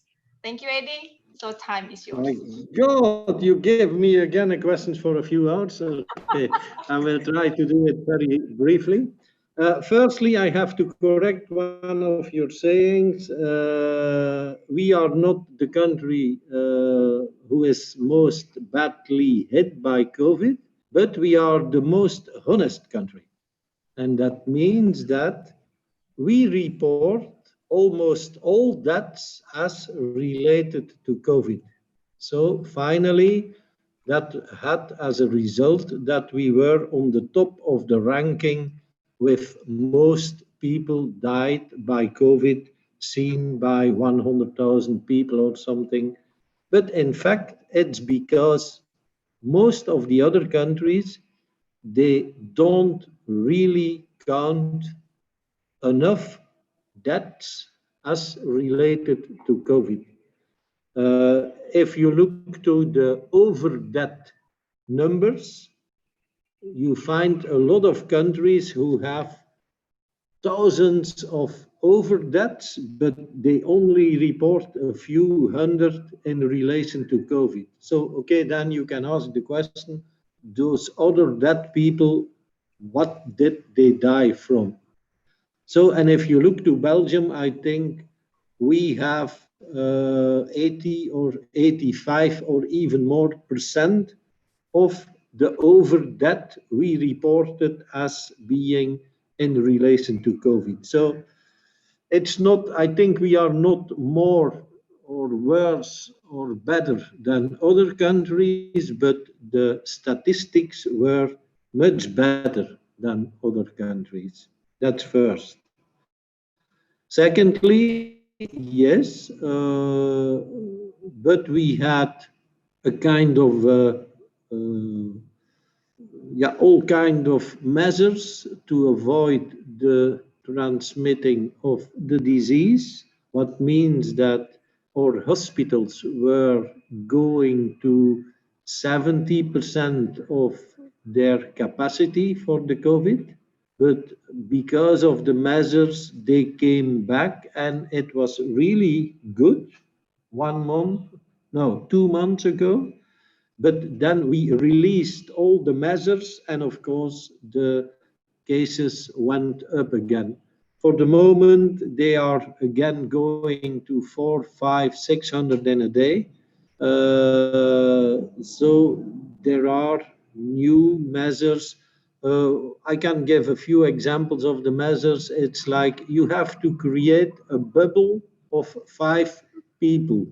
You can only meet 5 people, and those 5 people can only meet the same 5 people. So you can, if you have it, you can only transmit it to one of your own circle. When you have it, they can very easily find the other ones who are possibly infected. You can maximum be in a group of 10 people if you keep the distance of 1.5 meters, and when you are outside you have to wear a mask. In shops, the people who can enter are limited to a certain number. You can only, for example, food shopping, you can only do with 1 or 2 persons. You can only be in the shop for half an hour. So a lot of different measures to avoid the transmission. And then inside of Europe, all the different regions are classified with colors. And if you are in a red colored area, then it is forbidden to travel to that area. Or when you come back from that area, you have to go in quarantine and so on. So a lot of measures. Customs was involved to control the internal frontiers of the European Union to see if the people could come in or not. And if I compare with Indonesia, I have to be careful what I say, that they don't throw me out of the country.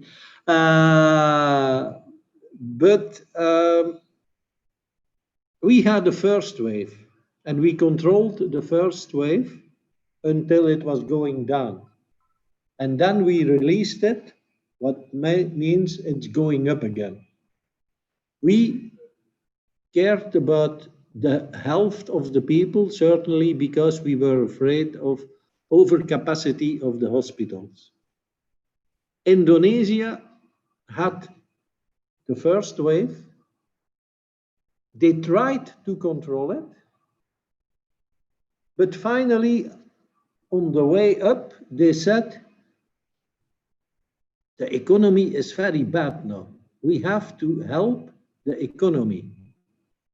So they did less for the health situation, and they opened again because of the economy, what has as a result, Indonesia don't have a first wave and a second wave, a kind of a tsunami, who is always going up and going up and going up. And if I see now in Jakarta from last Monday, finally they see we really have to do more, or our health system will collapse.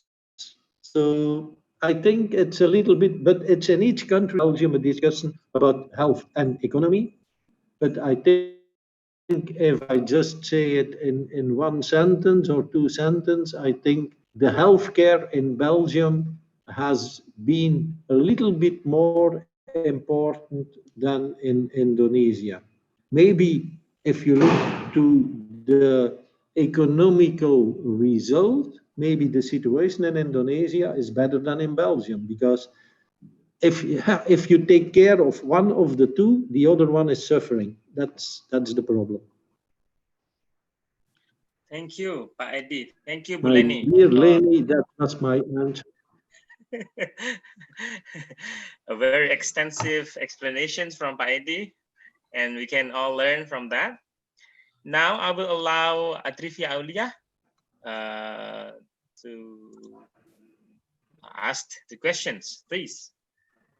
Good afternoon, sir. My name is Leah. So, thank you for the opportunity first.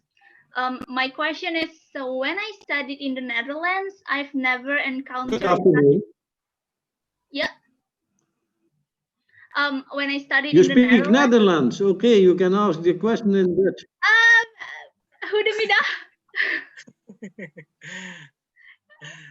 Voilà, zeer goed van u, dank u. I'm sorry, that's as far as I can go. Yeah. So, to be honest, I've never encountered customs checks when I travel between EU countries with bus or train. So is there any specific customs policy about this? Since I believe there must be a possibility of prohibited goods coming from neighborhood countries. So is there any? You mean customs regulations inside of the European community? Yeah, especially because when I travel with plane, there's always checks in the for the baggage, right? But with bus or train, I've never encountered such. So, is there any specific policies about that? I have to. I'm not agreeing with you, because if you travel by plane or by bus or by car or by foot or bicycle, it's all the same. If you travel from one European country to another European country, customs don't exist.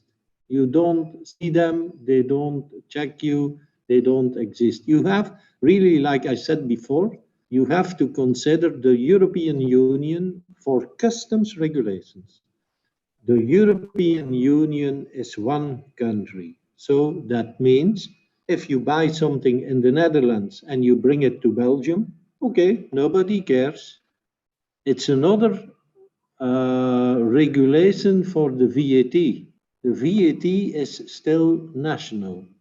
So it's not counting for private persons. A private person can buy something wherever he wants in the community, and he is paying the VAT of that country.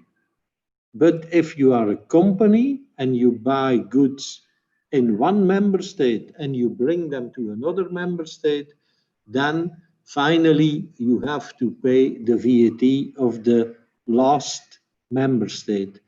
The VAT is the tax you have to pay where you are using the goods. So if you are using the goods finally in Belgium, you have to pay the Belgian VAT. If you use them in Spain, you have to pay the Spanish VAT. And the VAT in Europe is between, I think, but I'm not sure, between 16 in the lowest country to 25 in the highest country. So each country has another percentage of VAT. But again, it doesn't count for you as a private person. Private persons are paying in the country where they buy it. So customs really don't exist between member states, but they are authorized when they have an indication that there is a smuggler or that it's something wrong, then they can check him, of course. It's not, they don't have to check, but it's not forbidden to check. Okay, very interesting regulations in EU. So the next questions in line is, let me see. Or I go first to my last part, and then we go to the questions. And then the people who have to run away, they can run away, and we can do the last question. All right. So are you going to go to the next sessions? Yes, the last one. And then we go back to all the questions there are. Definitely, that will be fine. Okay, then I'm coming to my actual customs life in Indonesia, Jakarta. And that means that I am since August 2018, I am customs counselor in the Belgian embassy in Jakarta. And that means representing Belgian customs to other organizations, to Bea Cukai, to the Indonesian customs. A very important part is, in fact, what I'm also doing now a little bit, it's networking. It's developing and maintaining contacts with customs administration, other government departments, chambers of commerce, whatever. Everybody, ministries of agriculture, forestry, whatever. So everybody who can be important in the process of customs of passing the frontier. I try to know as many people as possible because maybe I can need them to explain me something, to help me with something, because yeah, I'm not from this country. I need the help of people from the country. So I try to know the people, the experts who can really help and explain me. Second task is the fight against fraud. And that means it can be about scanning, because in Antwerp we have a 100% scanning project because of the drugs. Antwerp is very big involved with drug smuggling, coming mostly of Latin America and Brazil and whatever. So eventually comparing or artificial intelligence from other administrations. Then with some administrations, the European Union has mutual administrative assistance agreements. And then we really work together in exchanging all kind of data, not personal data, because that's something else, but exchanging data, exchanging documents about the trade between the two countries. And then closing of MOUs on capacity building, exchange of best practices, and so on. And that is what I already did with Indonesia, with Bea Cukai. Exactly 1 year ago today, 1 year ago, my Director General arrived in Indonesia, and we had a meeting with a lot of customs administrations, with custom services, and we also signed a letter of intent about capacity building, giving trainings, and the exchange of best practices. How did we do that? How did you this? And it's not a one-way Belgium to Indonesia. It's two ways. Also, we can learn from Indonesian customs. So maybe this little seminar that we are doing, I can also classify under the capacity building, but the headquarter international service, they know that I am available to give trainings, to, if possible, maybe in future to invite experts of Belgium, maybe Indonesian officers going to Belgium, whatever possible about capacity building. And then one of my most important roles is the economic role, and that means helping or advising Belgian companies coming to Indonesia or Indonesian companies going to Belgium. That means I need a lot of contacts with you guys. If there is a problem of a shipment, a container in a harbor, that you can help me, explain me, listen to the company, whatever, so that we can try together to solve the problem that the goods can come in. It's concerning about export in Belgium, import in Indonesia, export out of Indonesia, import in Belgium, the economic and the customs procedures, and then, of course, the support when there is a problem, like I did in my pigeon example, that I am then the, let's say, the go-between or the middle part between companies and customs to see how can we solve this problem. So I also help and advise private persons who need something, the VAT repayments or whatever, working with food agencies, the Indonesian quarantine service, and then with all kind of representatives of Belgium and also of other countries. So a lot of things on international level. So the last thing that I want then to say and to stop with is the advice of, and I also took here experienced officer, not old officer, but the word itself says it all. The experience is the process of getting knowledge or skills from doing, seeing, or feeling things. So the older you become, the more things you did, the more things you saw, the more things you felt, so the more experience you have. And how to build up experience. I like some quotes of some persons. I just selected two, and I have the quote of Albert Einstein, who said, "The only source of knowledge is experience." So you need to have experience to have knowledge. And another one from Rita Mae Brown: good decisions come from experience. You know what to do. But experience is coming from bad decisions. I also experienced that in my life, in my career. You learn by falling down. Sometimes you do something and it's totally wrong, but you learn from it. You say, okay, next time I have to do it on another way. So let's say you can build up the experience, but it needs time. For the young people among us, be patient.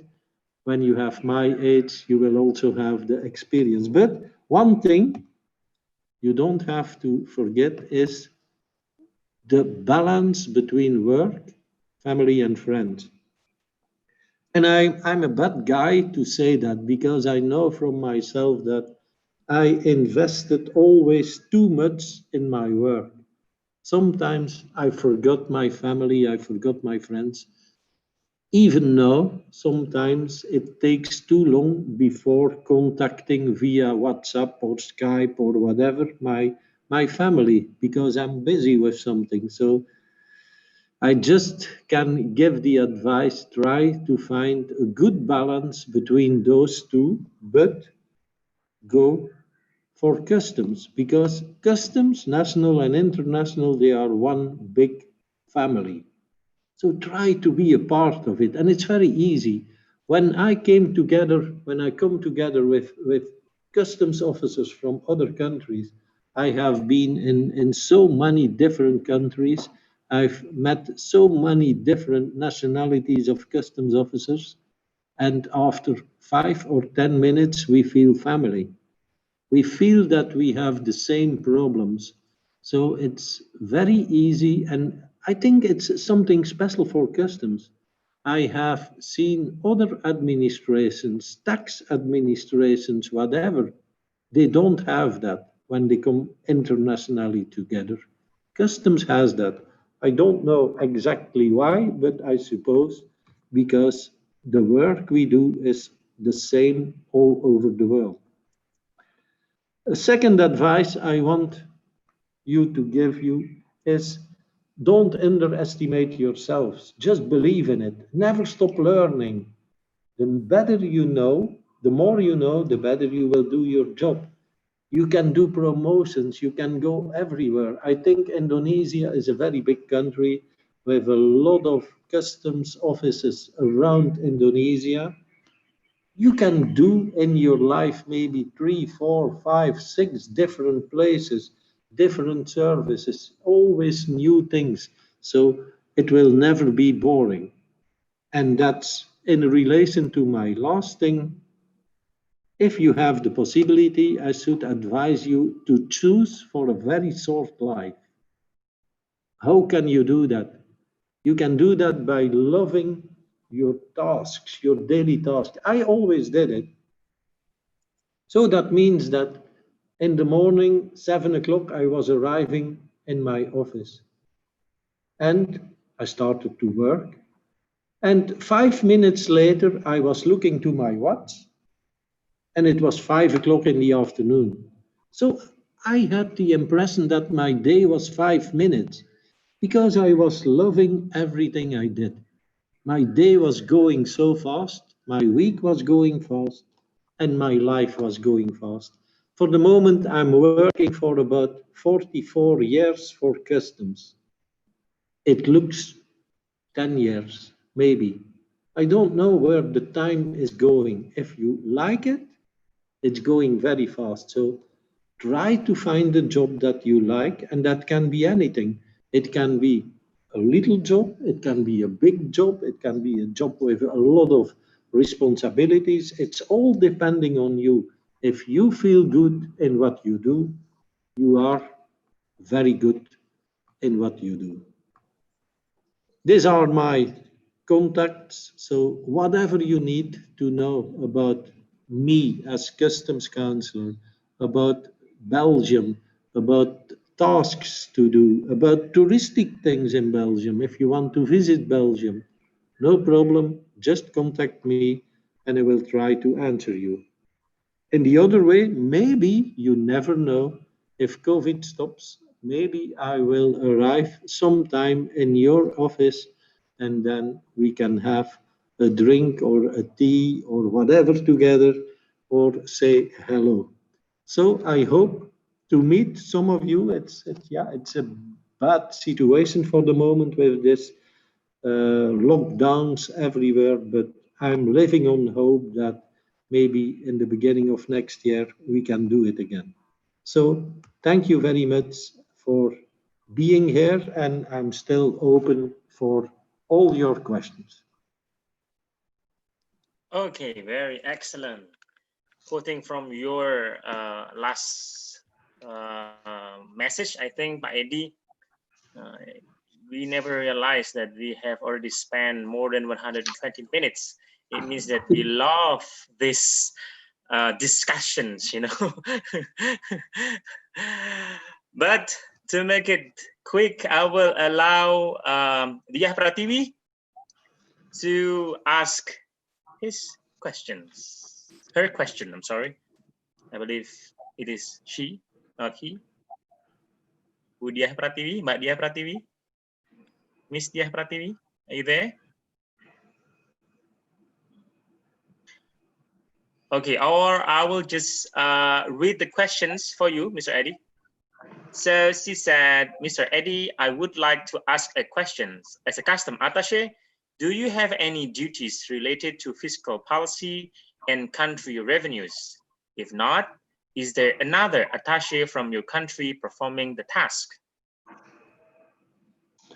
If you mean that in relation to really tax, income tax, whatever, not related to customs taxes, I should say no.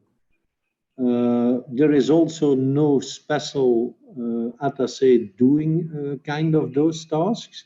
But if there is a problem, of course, it's coming via the ambassador or whatever, via the embassy, so that we can ask or discuss with the two countries. You have people who are paying tax, you have the double tax agreements with some countries. So there are a lot of things sometimes in relation, but if I look to it here in Jakarta, we don't have a special person to handle this. If you take it in relation to tax related to customs, the customs import duties, whatever, I don't have a real task really saying you have to watch out for taxes, but as a result of some information or help or whatever, of course, my position can have an influence on the taxes they have at the moment of import in Belgium. I refer again to the timber situation. Depending on the result of what we are busy with, we will have more or less taxes at the moment of import. So let's say indirectly I can have an influence, but directly not really. I try to help more Belgian companies importing in Indonesia to pay the correct taxes, and for them that is of course as less as possible by following the regulations. So if I can tell to them in Indonesia they have a special regulation, they have a special law, and if you do that you don't have to pay that, of course, then they are just following the Indonesian regulations and they have profit of it. So indirectly, yes, directly, not. Okay, very clear, I think. So the next question from Tia Afrilia. Are you there, Tia? Okay, please, time is yours. Thank you for the opportunity, Pak Halim.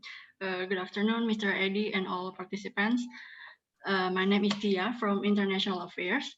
Actually, I'd like to ask several questions, if I may. Firstly, what are the criteria and requirements in your country to be assigned as customs counselors overseas? And secondly, I see that you only have 5 customs counselors around the globe. So how did you determine the scope of work area? Like for instance, for you, what is your scope of work area? Is it only Indonesia or ASEAN or Asia Pacific regions or maybe even wider? Thank you. Thank you, Tia. Okay, maybe very some of the question has interesting. been answered, but you can add a little bit on it. Okay. The conditions to be assigned, oh, yes, there are, of course, conditions. And the first condition is the level. The position is not open for everybody, but only for the A level. Okay, to understand that, I have to give probably a whole overview of our levels, but very simply, you have the D level, D, C, B, A, and that's going from the real field workers in level D to university level in level A.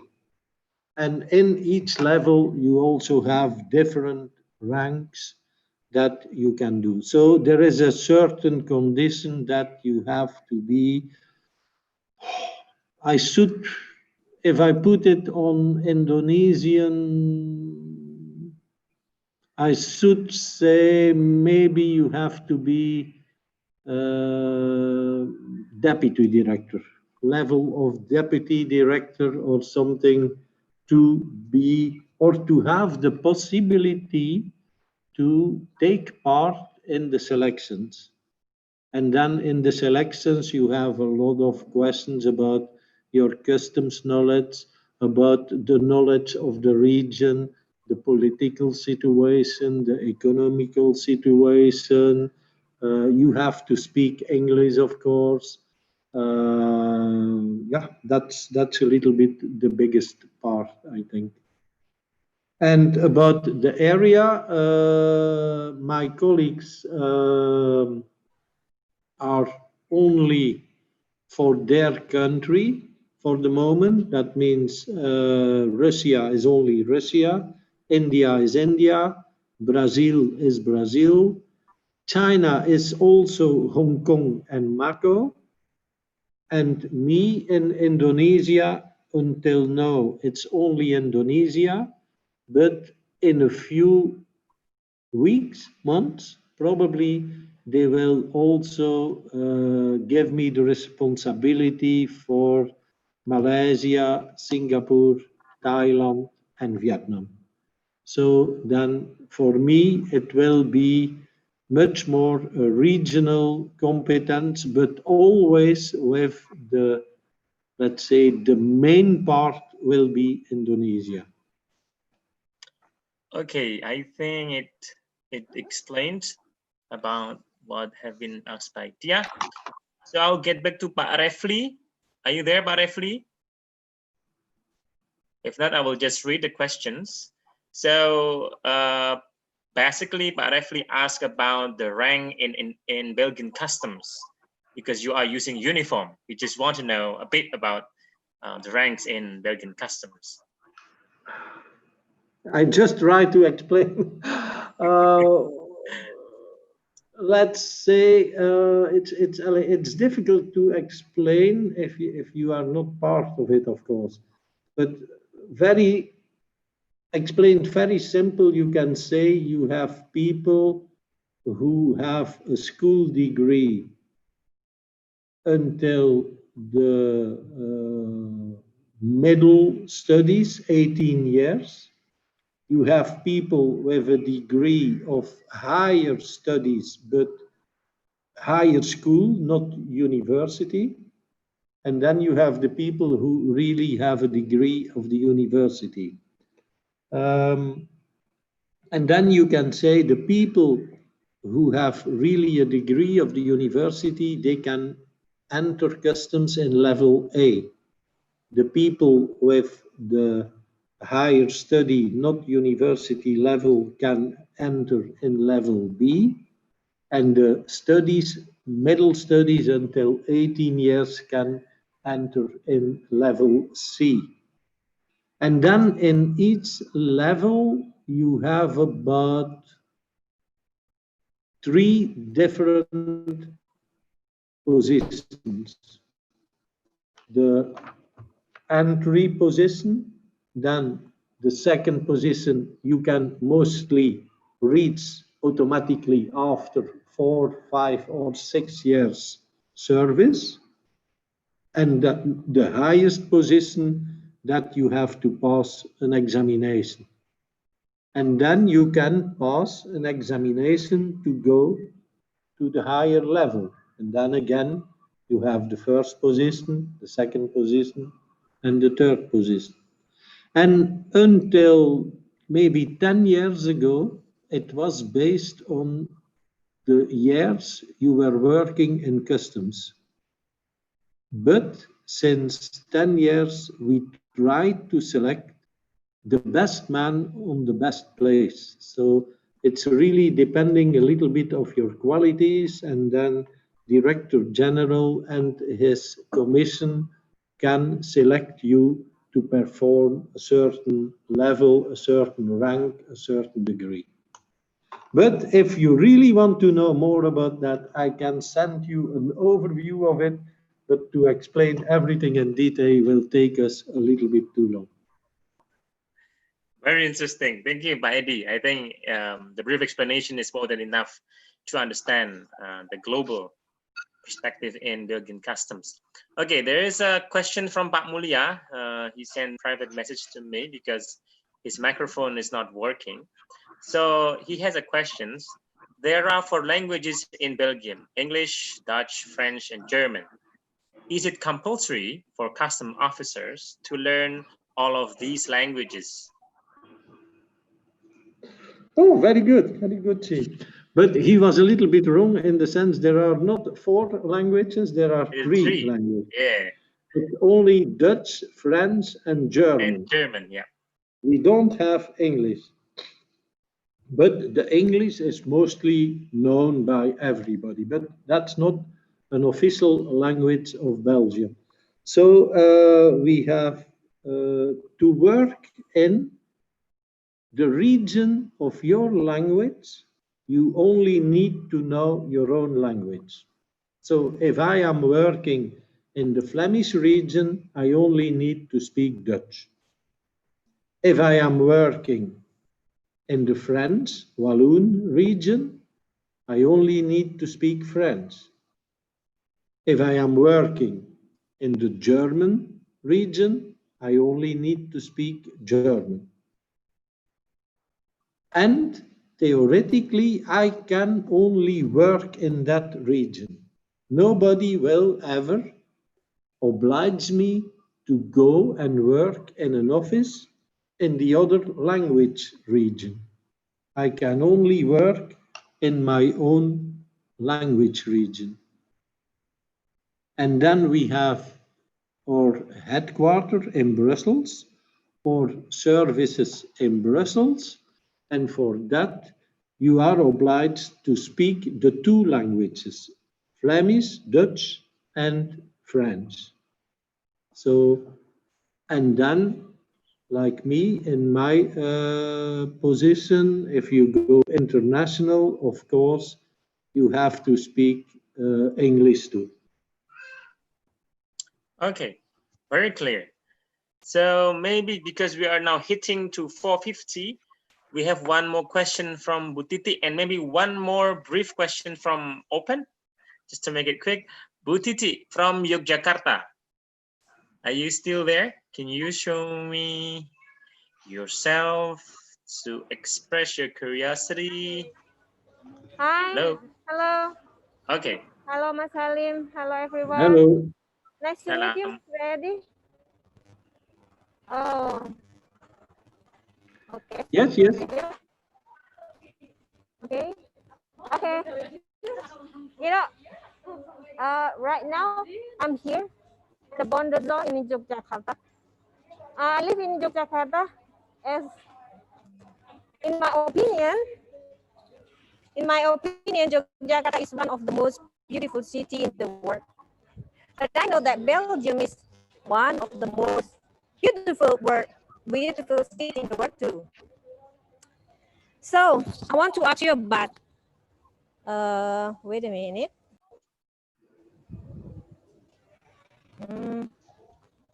Belgium is one of the tourist destinations, and millions of people travel there and seeing around in the Belgium. What is the secret, Mr. Eddie? I'm sorry that I asked you a question that different from... No, totally no problem. I like that question. Yeah, but I think on touristic view, we are still nothing if we compare with Indonesia. Indonesia has millions of tourists each year. And in fact, Belgium is so small that most of the tourists coming to Belgium, they don't really come to Belgium alone.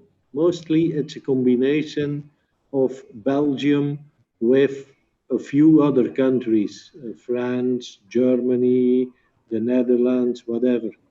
But I think Belgium, it's not really something that I have to tell you, oh, you really need to see this.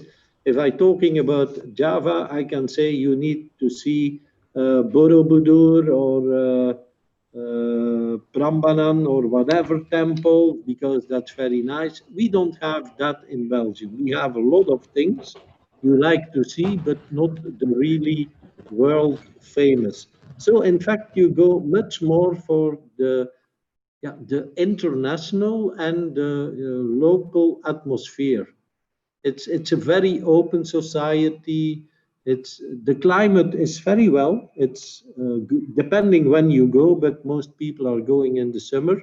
So then the climate is the temperature is around 25 degrees. You have sunny weather, blue skies, whatever, and you have so many restaurants, places to enjoy, to eat, to talk, to walk, to ride a bike, to whatever you want. So it's more like the feeling. It's not really to see things, but it's more to have the time of your life.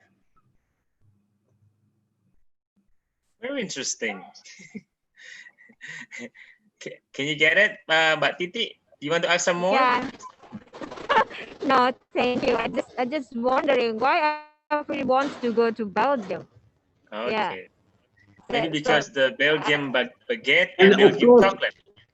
Of course, because of the Belgian chocolate, Yeah. the Belgian food, and for the ones who are drinking alcohol, for the Belgian beers. And but not for me. Not for me. And no, but I have something special, a special reason for you. You have a husband or a friend? Pardon? You have a husband or a friend? A boyfriend? I'm Okay. I'm married. Then I have the best reason for you there is. Antwerp is the diamond center of the world. He can go there and buy you a big diamond. Big diamond. Big Very diamond interesting, is lady. yes. And what is about 30 minutes from Bristol.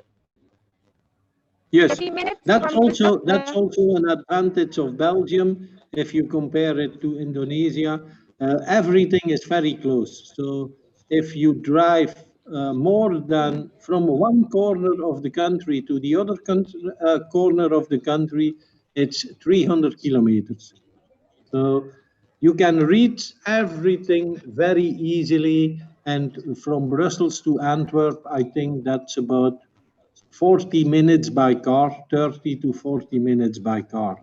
You have to see Bruges. Bruges is a very old city with old historical buildings. Ghent is a university city. I'm in love with Ghent. It's living day and night. You can eat and walk and see historical buildings. It's very nice. Okay, thank Whenever you. whenever you go, let me know and I will guide you. All Very nice, right. Pak Edi. Thank Okay, you. ladies and gentlemen, thank you, Bu Titi. I think because we are 5 minutes to 4 and it's very time running very quick, I think we should end the meeting. But just before ending the meeting, let's take a picture together. So I would like to ask to all of the participants to turn on their videos.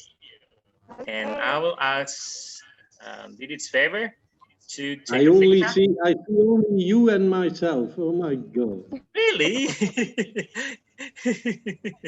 I don't know how I can change that. You can change it. Okay. So there are 60 people. Can we all turn the video on? Okay. Maybe we can do this or this all together. Whatever. Send me the photo. Okay. On 3, 2, 1. Okay, the first page and the second page. Did it? On 3, 2, 1. Thank you, everyone.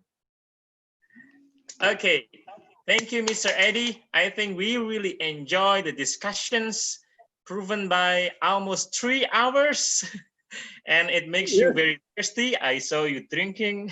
Yes, I need a little bit of... I'm sorry we cannot provide the drinks for you because we are online, so you can have your drink online as well. No, it was, for me, it was very nice to do, and no problem whenever in a few months or whatever, if you want me to do another performance, I'm happy to do it. It was nice to talk, nice questions, and to everybody still here, please contact me for whatever you want. I'm happy to be in contact with local people. So just let me know whatever you want. Okay, thank you. Thank you so much, Paidi. Okay, everyone. So since we are close to 3 minutes to 4 o'clock, I think we should end this meeting. Mbak Tunjung, would you like to close, or is it okay for me to close? Yeah, it's you. It's Okay. I'll just close the meeting then. Thank you everyone for joining this meeting. We have numbers of people from different offices, and I really like the ambience, very dynamics, very interesting questions. We have a very knowledgeable person here, Pak Edi, and we learn not only custom, we learn histories, we learn cultures, we learn foods, we learn everything. So it's very fruitful discussion, I believe. So please don't miss our next CEEC Inspirational Talk, which will be with whom, Mas Didit? Can you show me the... Yeah. So thank you, Halim. Next week, we are not going to have the inspirational talk. Okay. Because we are, yeah, because we are going to have a collaboration with Directorate of Cukai and then KPPBC Kuala Tanjung to have the next Bicara Cukai, the series. And we will invite Mr. Rob Rees, the ASEAN excise expert from Customs and Excise Study Center in Australia.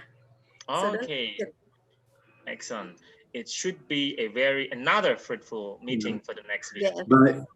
By the way, I'm going to perform also for Bea Cukai on 27, I think. Oh, great.